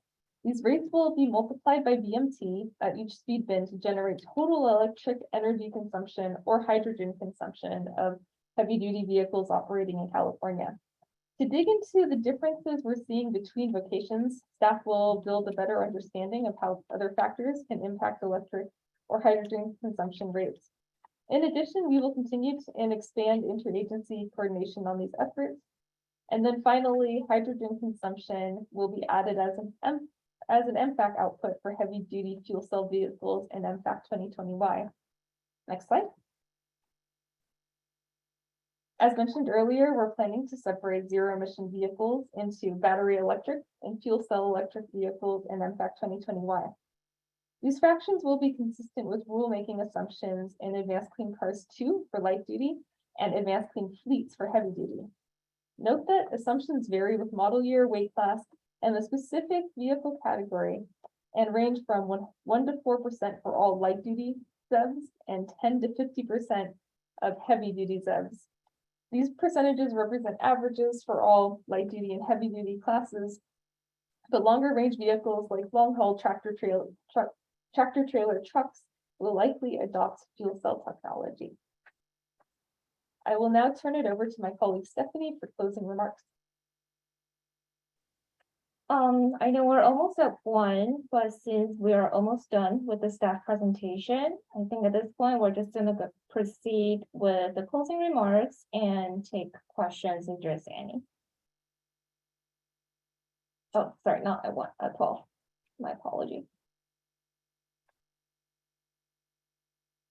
Here is the tentative timeline for EMFAC202Y development. If you have any thoughts and comments on this workshop or the overall EMFAC202Y development, we would appreciate if you could send those by November 18th, 2022 to our email box that we will show again at the end of this presentation. This will leave enough time for staff to adequately consider any new concept for EMFAC202Y. In terms of the general tentative timeline, as we introduced in the very beginning, the whole development process started with a user survey that took place last summer, which helped us to understand the needs and wants from stakeholders. Now we're here at our first public workshop. We hope to host a second one next summer, where we will introduce more updates and results on EMFAC202Y development. After the second workshop, we will have the alpha release testing, approximately in the fall 2023. This will be a preliminary version of the model for testing by CARB internal designated testers. It will be followed by a public beta release testing in winter 2023, which will be built upon feedback received from alpha testing and open for any public stakeholder who are interested in the model. We hope to host our third and the final workshop in 2024, where we'll talk about the overall impact of EMFAC202Y model as compared to the previous release for EMFAC201. We hope to release the final version in the 2024-2025 timeframe. Please understand that these milestones are not final and subject to change. For each individual staff presentation, we have already touched on the proposed next steps for different sections.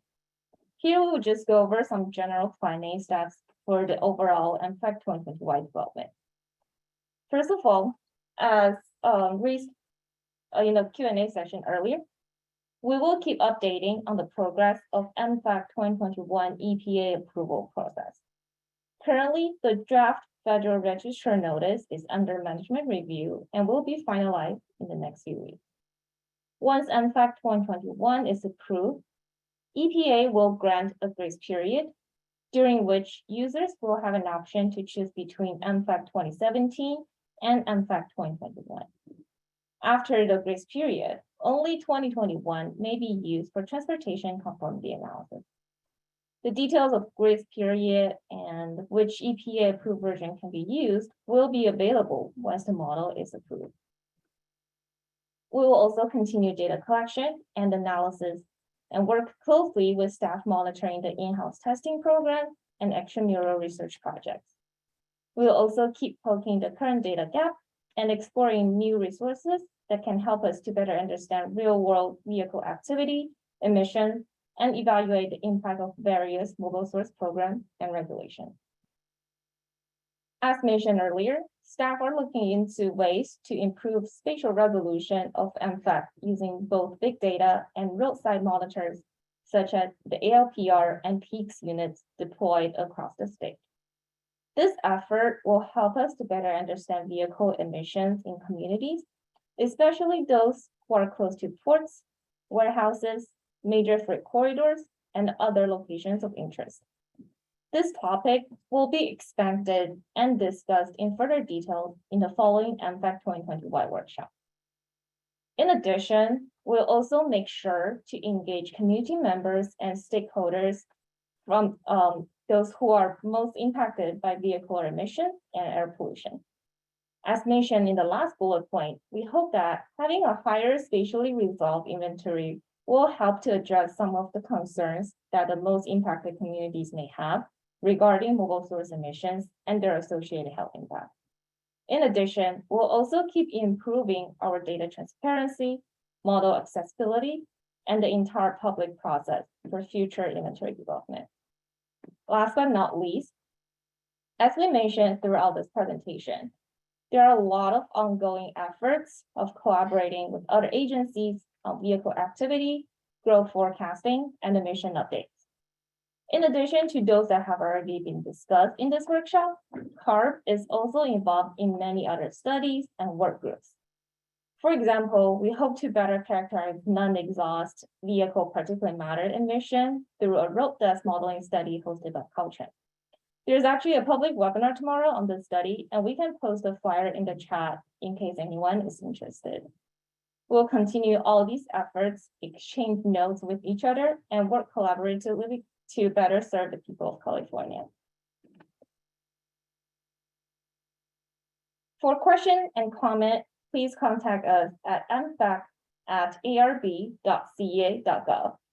As a reminder, if there is any new idea and concept that you would like us to consider for EMFAC 2020Y, we kindly ask you to send those by November 18th. You may also visit our website at either the EMFAC web platform or the CARB Mobile Source Emission Inventory or MSEI webpage for more information. The EMFAC web platform hosts the latest version of EMFAC model and the pre-processed web database.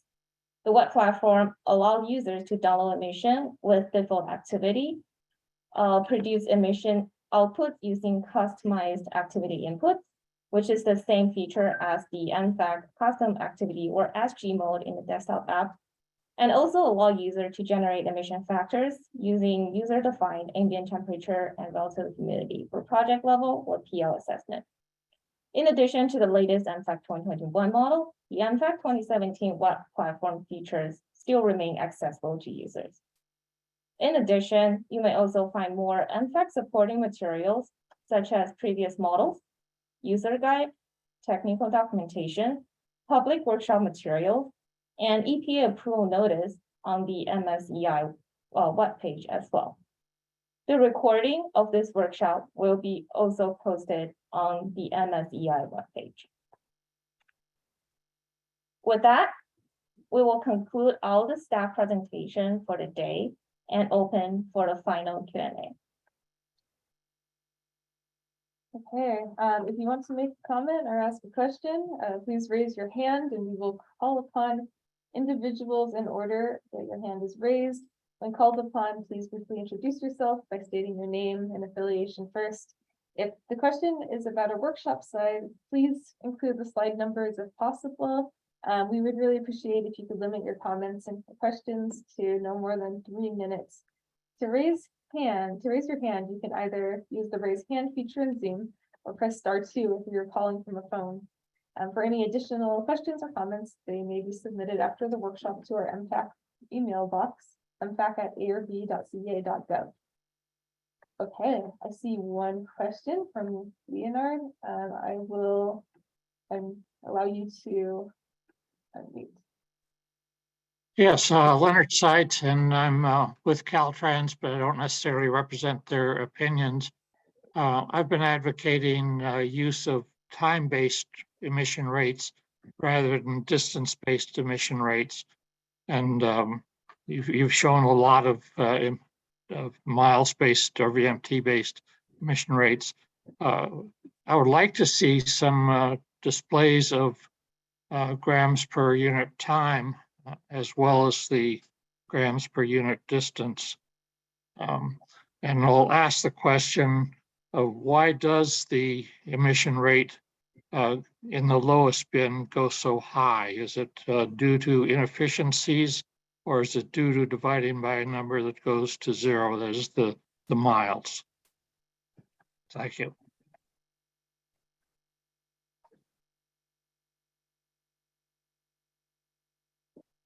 Yeah, I can give a start and then other people can add to it.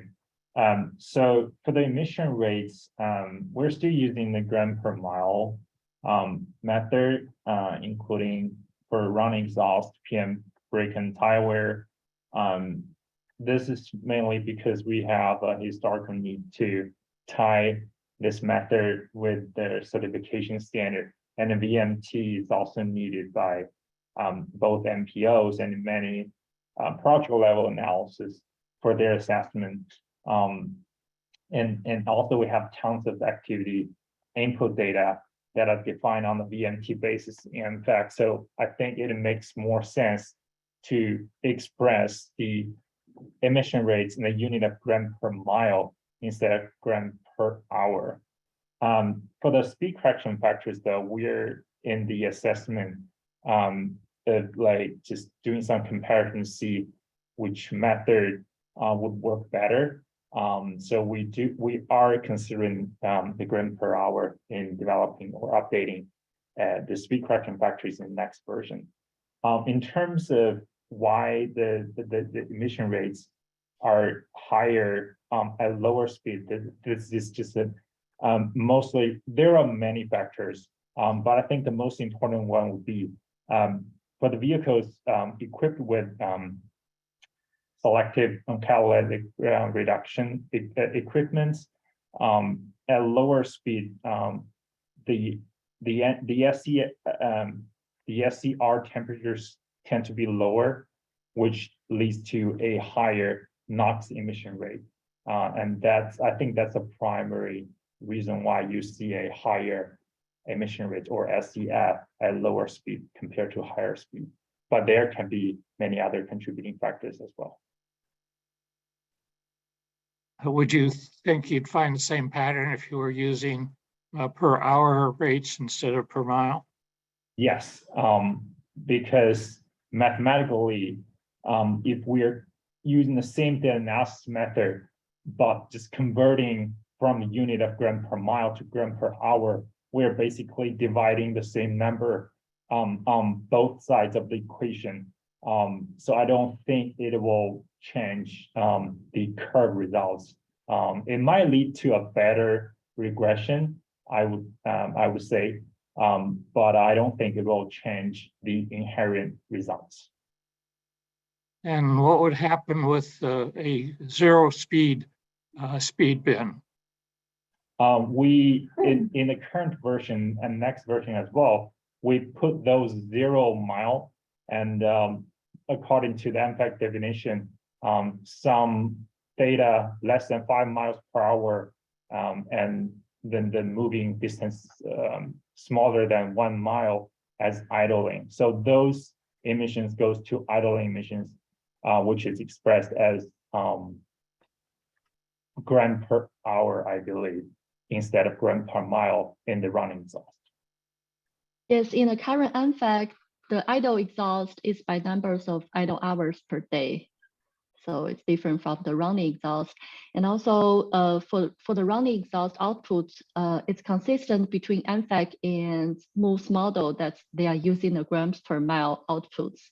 So, and also EMFAC has the historical needs to tie the gram per mile with the certification standard, and also for state level analysis and project level conformity analysis, they have a historical needs to use the total VMT. And it looks, and also we have the VMT by speed distribution from the MPO. And so it looks like using the gram per mile emission rates times the VMT might be the most straightforward approach for us. And also in our newest testing, lab testing, we already incorporated the PEM's emission rates originally in grams per second and converted them to gram per mile results in our EMFAC for both the emission rates and speed correction factor development. So I think for running exhaust, we're mostly probably going to stick with the gram per mile, but like I said before, for other emission process such as like for idle exhaust, which representing the zero speed bins, and also the running loss evaporated and diurnal loss evaporated, we already, the EMFAC already has them on the gram per hour basis, like you suggested. So. Okay. Well, why don't you put the zero speed bin on your speed correction factors? And my 3 minutes are up. Thank you. This is Satya. I want to add something else, Leo. I know Juan just mentioned about certification and SIP strategies and all those things. We are also doing in-use compliance, and we are also supporting enforcement division. So they need the emissions in grams per mile or milligrams per mile as appropriate. In addition to that, I think Stephen, one of my staff, when talking about his new vehicle surveillance program, light duty, we are actually collecting 75 vehicles, which is light duty as well as medium duty. And we are collecting PEMS data. So we'll look at the speed correction factors. As of now, I mean, we have only collected 15 PEMS data. So we have just barely started looking into it. So definitely we'll look into the speed correction factor by hour, but the emission factors will be grams per mile. Thank you. Thank you.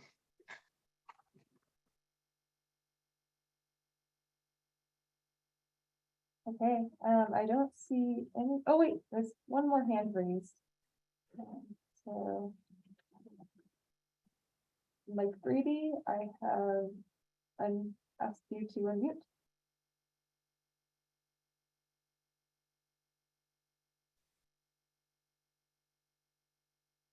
Ah, there it goes. Okay, I've got to unmute 3 places. It's Mike Brady. Okay.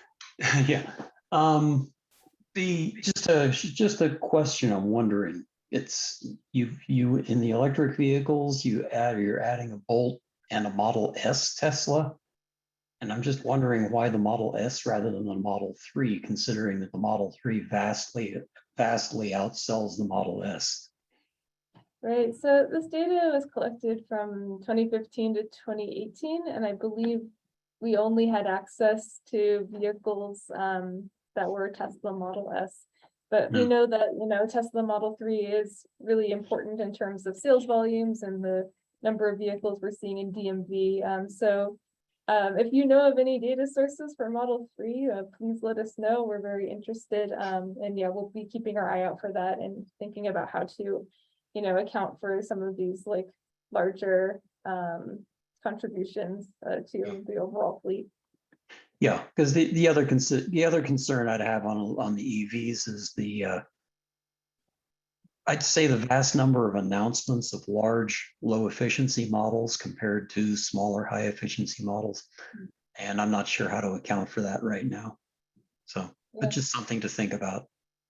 Yeah, thanks for your comment. Yeah, we'll certainly consider the impact of vehicle weight class, like, compact SUVs and, other larger types of EVs that have higher weight. And, we'll look at whatever information is out there, coordinating with, rulemaking staff and also our sister agencies to see what assumptions we can make there.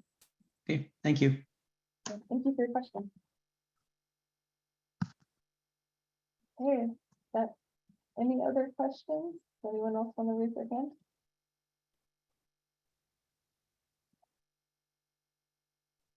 Okay. So yeah, that concludes our Q&A session. And yeah, thank you for attending our first EMFAC 2020Y workshop. We hope to see you in subsequent workshops. And of course, please feel free to email other questions to our EMFAC email, emfac@arb.ca.gov. Thank you.